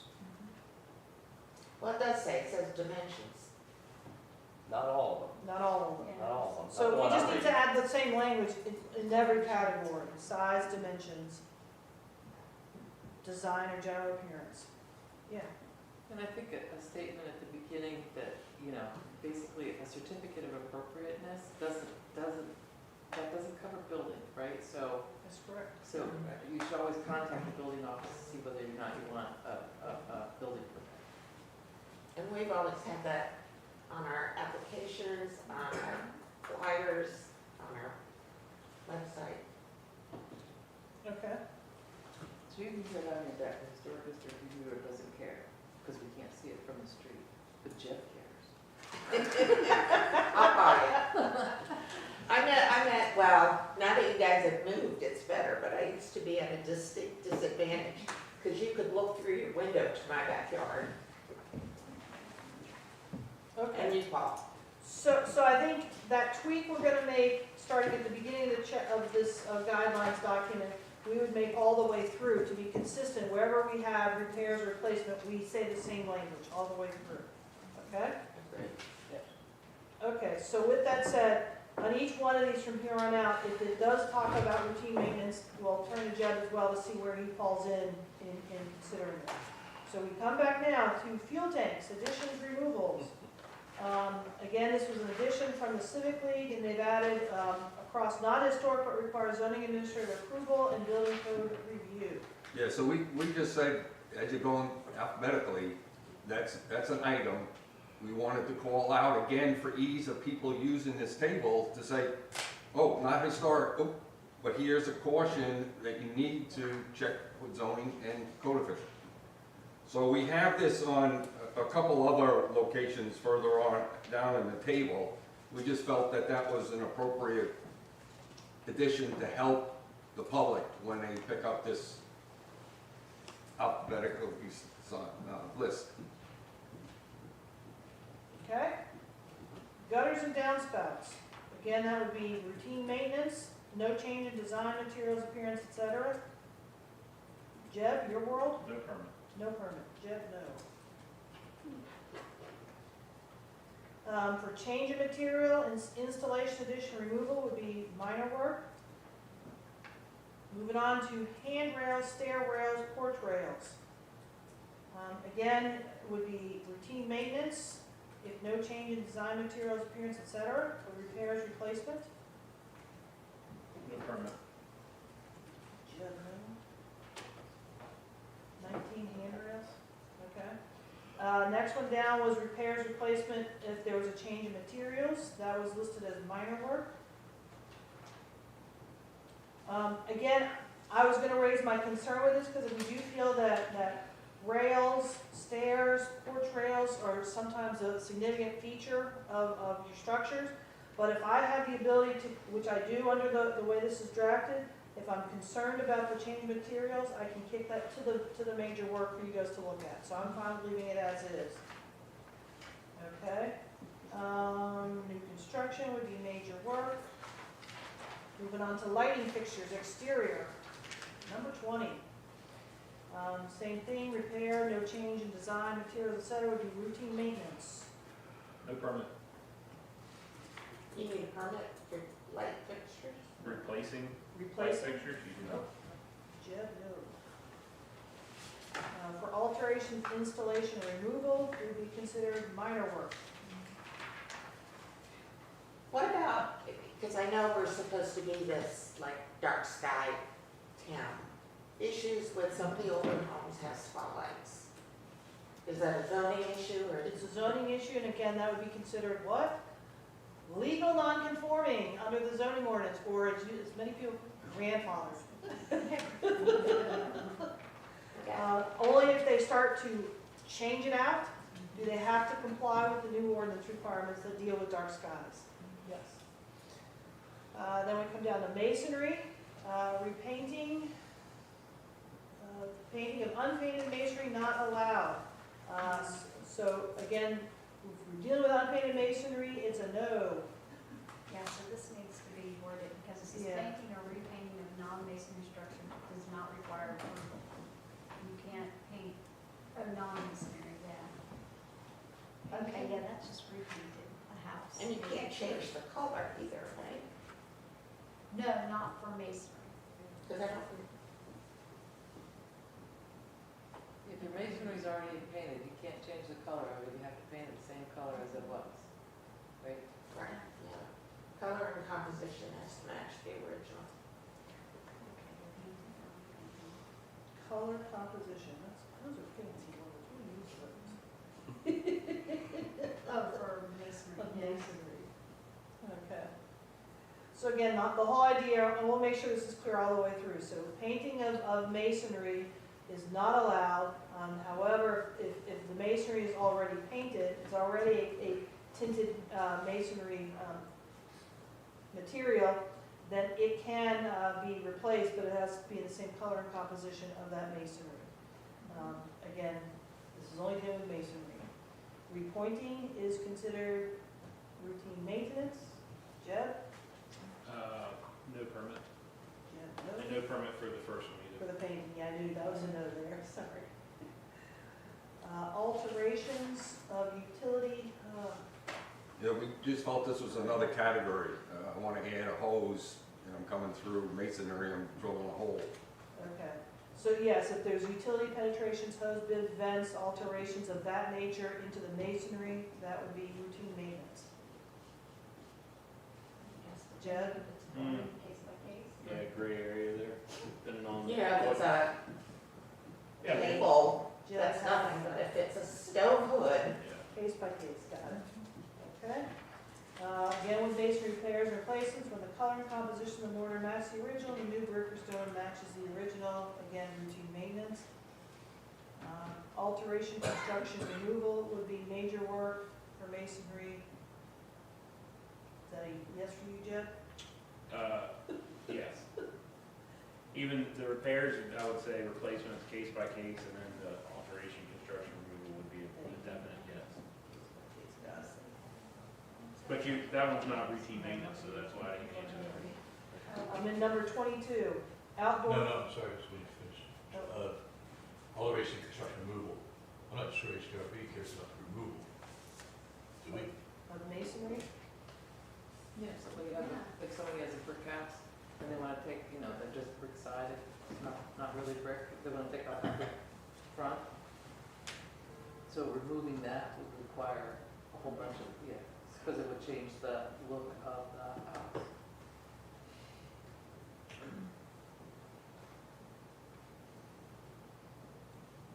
Okay, Oh, I'm sorry, can we go back to one thing? I just wanted to point out something that I had, and that's because this has happened time and time again.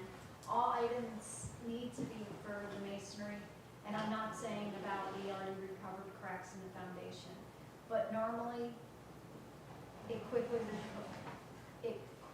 becomes removal instead of repair for the minor work for masonry. That is one of our most calls where people just do it, so I don't know, but I guess if we've got it listed, I do believe we have chimneys too, but if, you know, people will look at masonry for that, you know, I know we have it mixed out. and I don't think this is new information to anybody in this room. There are probably 3 key areas that you think this is just a little bit of work, I'm gonna start this, and then it tends to spiral into a bigger project.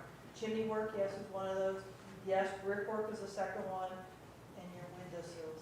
And Oh my replacement of gosh, I windows. forgot all about that one. We're not even down there yet. So those are the 3 that you think, oh, I gotta fix this one little thing, and then it spirals into, you know, half the wall's gone. What happened? And they're already doing the work, so it's like, I'm not gonna. There's termite damage, and then we found this, then we found this, and you just keep going and going. So again, I think Paula has noted this is part of the education piece of this. This is what gets adopted. We're gonna have to educate people that these may be some of the types of work that could spiral. So checking with us might benefit you, behoove you to come talk to us as you're going into these projects. That's it. So. Okay. We're at 22, outdoor features. New item, dealing with outdoor kitchens, outdoor fire pits, built-in barbecues, saunas, hot tubs, etc. Again, from the Civic League, they're saying needs additional definition, and they're saying it's exempt from the HDRB. And that's our question, really. It's saying, hey, here are items that need to be defined.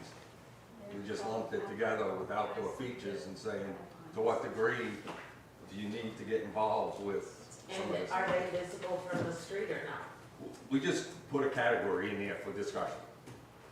I mean, an outdoor kitchen or a built-in barbecue, That's visible from the street. There's some that aren't. Yeah. I remember one time somebody, they came forward with a tiki hut. Yeah. Bar. Some of you may remember the tiki hut from, that was my first year here. The tiki hut bar in their backyard. Oh, I remember that. Because you could see I it. don't remember where it was exactly. It's on next lane there, I don't remember. I don't remember where the application was, Bill. I don't know if it was Peach Street or not. I mean, we had a. And then we have the corner house, that's not our day, but. I had to get it from the permanent. I had Yeah. to get the permanent historic review. Yeah, And the hot tub that's. Yes. And the, is it our plunge pool? I'm not sure if it was a hot tub. or- Well, there's a whole new category coming out. I know this because I'm getting one. The therapy swim spa. Bigger than a hot tub, smaller than a pool. Above ground, movable. I just wanted to look. see Well, if it where does was- that fall? I don't know if Good that. question. And they're getting very popular, especially in neighborhoods like this where we have such small yards. We can't put a pool in. Yeah, so I look at this as, okay, can it be seen or not? Maybe it has to be split out. But then I'd say, what do your guidelines say if you have that kind of example come to the table? What are you gonna use as criteria right now? You're gonna sit around and, oh, you know, what do you think? Oh, I don't know, what do you think? Okay. In our zoning ordinance, swimming pool regulations. For the purpose of this ordinance, a swimming pool is defined as an artificial or man-made container of water capable of being filled to a depth exceeding 16 inches at the lowest point and is designed to be used for swimming or immersion purposes by individuals. Wading pools are exempt from the provisions of the zoning ordinance and are considered temporary pools if made of plastic, light metal, or other light-duty materials which should not exceed a full volume depth of 16 inches at the lowest point and which are completely emptied of water when not in use. Spas or health pools shall meet the same requirements as swimming pools except when less than 10 feet in width. So I think we have a zoning definition You as do. it relates to bodies of water that are not the Chesapeake Bay or the Atlantic Ocean. 10 feet in width, how about length? Doesn't say. Okay, and swimming pools, you got separately as item 42, if you want to wait until you get there to determine. So- Yeah, because a These- swim stop is 8 by 16. These are outdoor features that we just threw out there saying, what does the historic board need to see, if any? And we don't, Oh, yeah. Have it. Unless it's visible from the street, we really don't even deal with those. We said it would be. Well, the table then needs to be clarified in that regard. Well, so, but it says that in the beginning, that we don't care about stuff that's not in public view, right? It's not. Yeah, okay, somebody is gonna not read the language of the ordinance, they're gonna read the table and go, oh, I'm putting a barbecue in, what do I do? If you can see it from the street, it's gotta go. Well, to it's HDRB. the table doesn't say that right now. But the ordinance does. It But says- we could add it to this table, we could go ahead and add it to make. The whole purpose of this redundancy. table is for public use, okay? Yeah. You are familiar with the text in the ordinance, I am, but again, the public isn't, and they're gonna use the table and try to But determine. is this a standalone document that they No, won't look it's at like- anything It's else? not a standalone document, is what I'm trying to say. Yeah, so it goes with the zoning. No, Yeah, well, And it that's goes to fine. the- He's gonna- to the guidelines book. yeah. But part of this, I think this is probably gonna be a major PR That is campaign correct. as a That is standalone correct. document being distributed to the ownership within the district of saying, these were just adopted, and we wanna make you familiar with this. And maybe we're gonna break it out into categories of saying, here's all the routine maintenance, here's the whole list for you, blah, blah, blah. There could be a lot of ways that I could see us being able to market and put this out into governing doctrines or publications to improve compliance throughout the district of the work that they're doing, and we get them okay with our office. Well, then there's a lot of sections that need to be clarified whether you can see it from the street or not. So Which all have different, let's go through the features one by one, because I don't know if we're talking about the outdoor kitchens, the fire pits, the tubs, pools, saunas, what we're dealing with. So maybe we take them one by one. Would that be helpful? I don't, so the Historic District Review Board doesn't care about any of them if it can't be seen from the street. Okay, so let's start there. So Not, we'll have, that's no how we'll public break down the street, code. no Yeah. public view, So, from public right away. and if they can be seen, what do we base they our, have, because it's criteria. it actually says in the guidelines Oh, that okay. they need to do So, that. so I think we can use that for like No, saunas, hot that's tubs, in the the same. Hang on, I can't hear all the conversations happening over here. So for saunas, hot tubs, outdoor showers, so we. Showers we got somewhere else, so Yeah. have to put those So aside. understand what I'm saying, but I think the same rule applies, Okay. right? Okay. You need a privacy screening to shape that for public view, a difference between private space and public space. so all of these would require, No, I said pools, saunas, Separate hot items tubs, there, okay? outdoor Your showers. outdoor shower is a separate item, Yeah, swimming so- pools is separate But items. what I'm saying is that, so saunas, hot tubs, and outdoor showers could fall in that same category and use that same sort of, thought process with a vegetative screening, right? So, So in my zoning world, saunas, hot tubs, pools fall in the same bucket. yeah, so from a historic district review board perspective, it could fall in the same bucket that we put outdoor showers, right? Yep. Okay. Does that make sense? So I get what you're saying, so again, if it's not visible from a public right of way, you guys don't look at it. Right, From my point of view, there's some screening required right. relative to that. Because so things are supposed to be in a historic district, that you want unobtrusive, you want to separate the modern from the historic, you want a privacy separation, and you want to maintain the historic feel, right? So some sort of screening for those activities, if they can be seen from the street, like the outdoor shower, I think that's appropriate. So what about a fuel tank? Propane tank, I On the would side of hope the that house. would be screened and you also. can see it. Yeah, so. Not all can handle hardscape screening, meaning Right. fencing, because they may be Right. right on that property line adjacent. Well, we don't require hard, They can be screened in, they're That's screened. what they can with landscaping.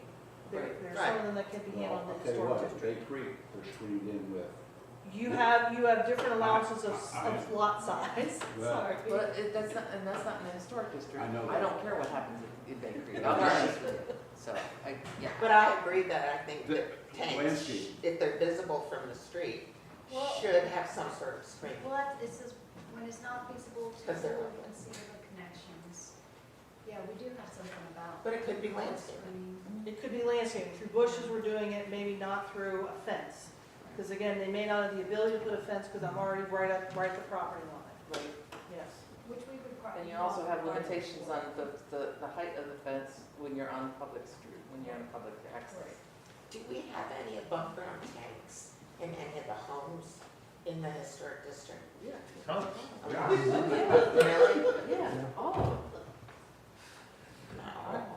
Okay. 90% of them. I was gonna say, so you can't use the underground ones anymore, can you?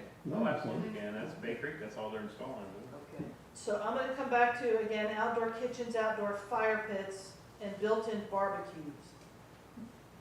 I've separated out all my water components, so let me now deal with, cooking fire elements.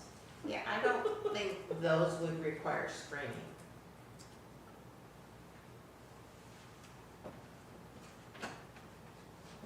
I mean, Just to hear from everybody, so to some extent, if they're there, it's routine maintenance. If they're going to be putting it in for the first time, so if they have it existing and they're doing routine, they can do that. If it's new, is it still routine?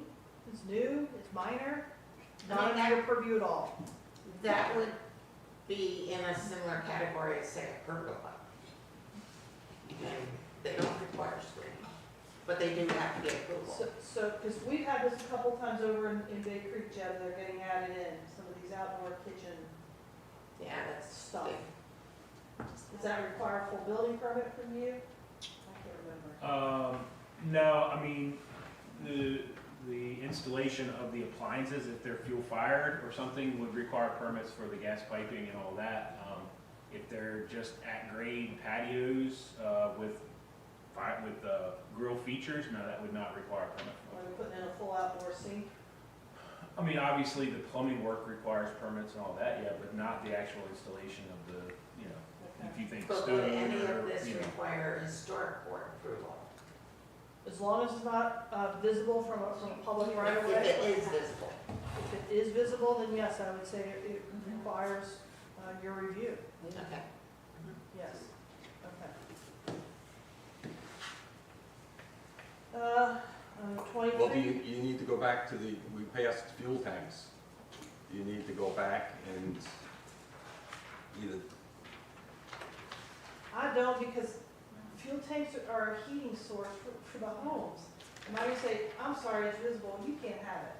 no, you just talk about vegetative Right, requirements. some sort of you know, screening. Just, We can Most add of them there, yeah, but I we can guess add the it's- screening, just add the screening requirement, yes. okay, that's all I'm saying. Because I- Just- I think it's just as important as an outdoor shower to have screening for a fuel tank. But again, it doesn't require hard, it could just be landscaping. Okay. Got it? But the comment in here says not historic, but requires zoning administrator approval. That's why we're discussing. Are we saying That's it does require historic board approval? Of anything not from the public view, no historic required. It doesn't say not.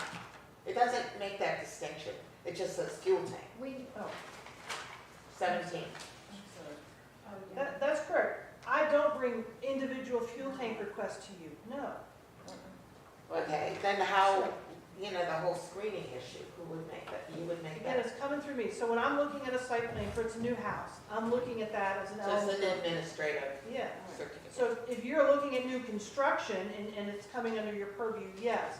But if somebody's looking to change the fuel tank, it was in the back and they're moving it to the side, or something has happened, they're changing it out, any number of things.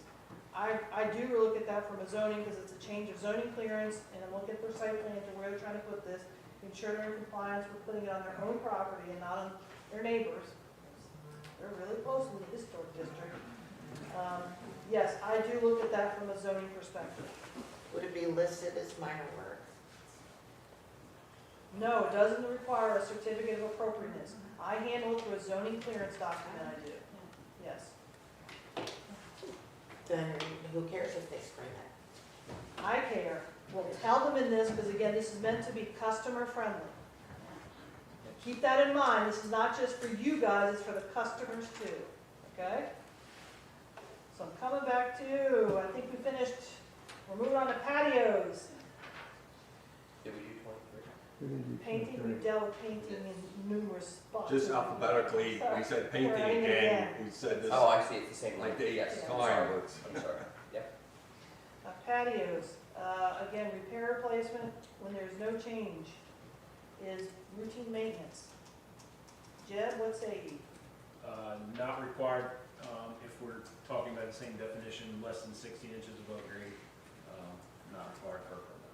I'll put that into the patio, less than 16 inches above grade. I believe, let me double check that tomorrow, but I believe that's what our definition of a patio is. It's less than 16 inches. Okay. And it's supported on ground, I believe is the definition. Again, if it changed material, that would be minor work. Same with alterations, additions, removal of existing would be minor. What's an addition there compared to new construction? That's a You're good adding to question. it? Oh, I guess if they're adding to a patio, Expand. expand the Yeah. patio. New construction, you're just doing brand new, you're Yeah, never the going new to construction is brand new. Yeah. Make a patio. Yeah, we have patios all the time. So you're talking expansion as to. Yeah, that's right. Okay. Okay, working our way down, porches. case by case. For you, for A? Yes. Jed, case by case. Again, when there is a change of material, that would be minor work. New construction, addition, expansion, removal of existing would be major work. Again, keep in mind, porches are at the front of the house, not dealing with anything in the rear, those are called decks. Or patios are again are at grade, keep that in mind. So do you Porches want to are add in that? front. clarification next to porches. We can, we will reference exactly where it is in the guidelines, so people know that that is a difference, because I know everybody will come in and talk about their front deck. I don't like front decks, So I like porches. A deck can be covered as well on the rear? Yes, it can. Okay. I'm sorry, I have to ask, what if it's on the side of the house? It depends on if it came off the front porch, then it's a continuation of the front porch. Stand on it. So, I'm not trying to be hard. Porch back, or porch front, deck back, what's on I the think side? we're calling it a deck on the side, if it's not connected to the front. It's deck, okay. So Yes. it's back and side, okay. Yes, and again, that's the reference in our guidelines, I hope I need to get the right citation here, but yes. Okay? Primary buildings. I know from the Civic League, they asked what is the definition of a primary building? There actually is a definition in our zoning ordinance that it's actually under primary, It's under building common main. building comma main. So we said that, Say we that would again, just change building? that. Building comma main. Then change the wording there That's what I to have say that. down. Yep. And does anybody want to hear or see or read that definition? Yes, no? And a no? No. So again, no change in design, materials, or appearance. Again, calling a replacement of a whole house as routine maintenance. I have to be honest, that's giving me like a little heartburn, if not something more. Repair, replacement, the replacement I think is what is kicking me. Repairs, I have no problem with that, but the replacement of I a don't think whole they should be house. together. Yeah, I I would think delete the replacement replacement. needs to be at least minor.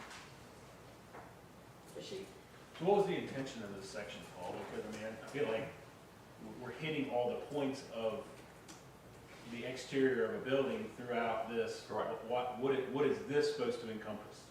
If we're hitting all the other points, we're hitting porches, we're hitting decorative features, we're hitting windows, we're hitting doors, what is this to encompass that doesn't encompass? Other than the whole building? That's a good point. We just I looked at struggled with this one the when I first saw the it. main building itself, you know, and just repair of some aspect that isn't on the list that I can go after if it falls under these particular categories. I think it's wormy. Yeah, I mean, I get you need kind of a catch-all Well, what you, for things okay, that aren't. the main building was there. We added A and B. Just for clarifications that some aspect of it can be repaired. Yeah, and replacement, again, I understand that the term is getting carried away, but that wasn't our intent, replacing boards for boards, you know, that's. But like Jeff said, I mean, repair what? Repair a window, repair that. Those are all been addressed individually. Mhm. So when you say repair, what's left that hasn't already been addressed? Siding, framing. No, siding is on here. Roof is on here. Framing would actually be, Jeff, because that would be underneath everything.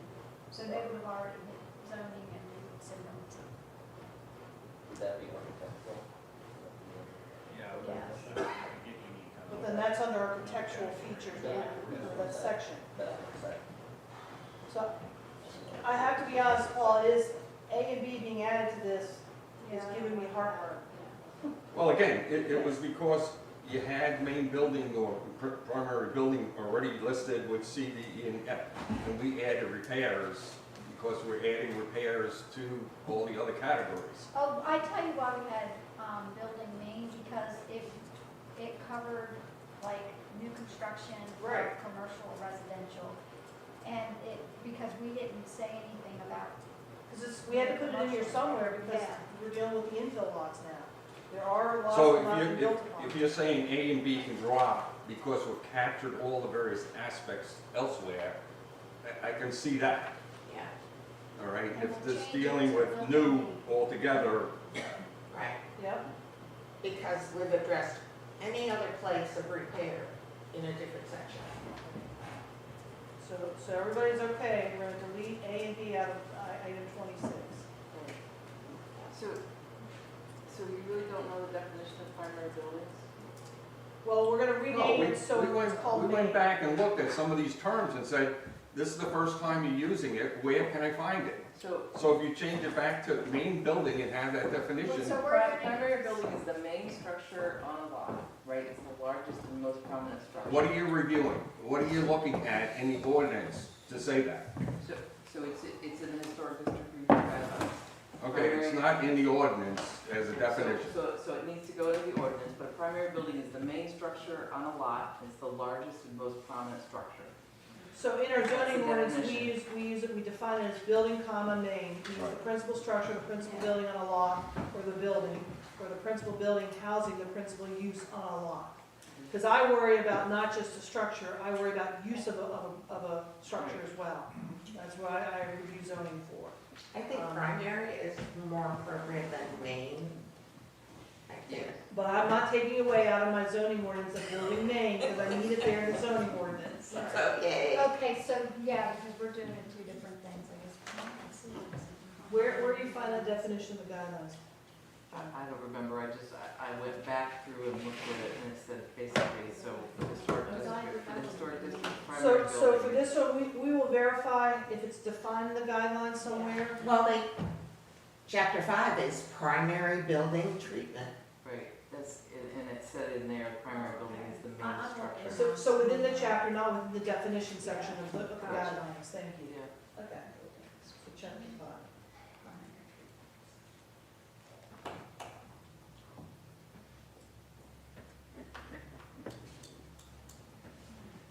So I'm probably I looking guess I somewhere. should have eaten dinner before I came.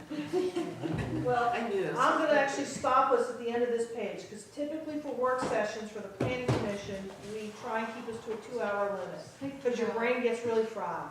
Yeah. Does everybody concur with that right now? Yes. I move we adjourn. Before you do that, Unless you supply line while we're working. Because I'm angry. Then we have to- Yeah. 26. not hard copies in the next page. So we will stop here and take it back up to 27. So this means we're gonna do another, we do have this is where I need to talk to you guys before you all go away. You actually do have more applications for the March meeting. I think we got 3 or 4 that you're gonna have to take up. So I would actually suggest, If it's on the agenda, I'll get it. can we bring you to attend a planning commission meeting when they normally meet as a work session to continue this review of this document? What day is it? Yeah. Well, so now you need to talk to the planning commission. First Tuesday.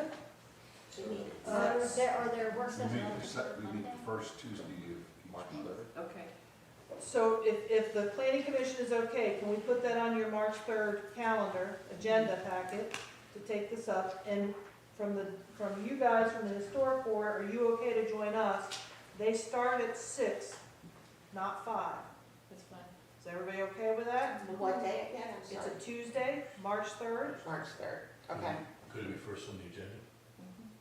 Right now, I think it's pretty much the only item on the agenda for them. They have another zoning text amendment they're gonna hopefully kick off as well, which is a final review of the Chesapeake Bay ordinance changes too. I know. Okay, so that's it. We're gonna post a meeting for everybody again, March 3rd, 6 p.m. to finish this review. We will try and get you an edited or cleaned up version of our changes to date as well. We'll put it in a different color so everybody can see the changes we're proposing. And we're ending at, Number 27 is where we're gonna pick up again, okay. okay? Thank you all, thank you Jeb, thank you Paul for coming, and thank the public for being here, and I need an adjournment of both bodies, please. I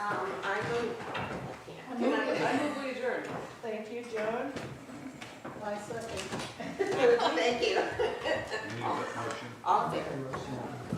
Second. That was from, Jim. And who seconded that? Bill? Okay, adjourned. Thank you all. Thank you. Alan, did you enjoy your first meeting? Excellent.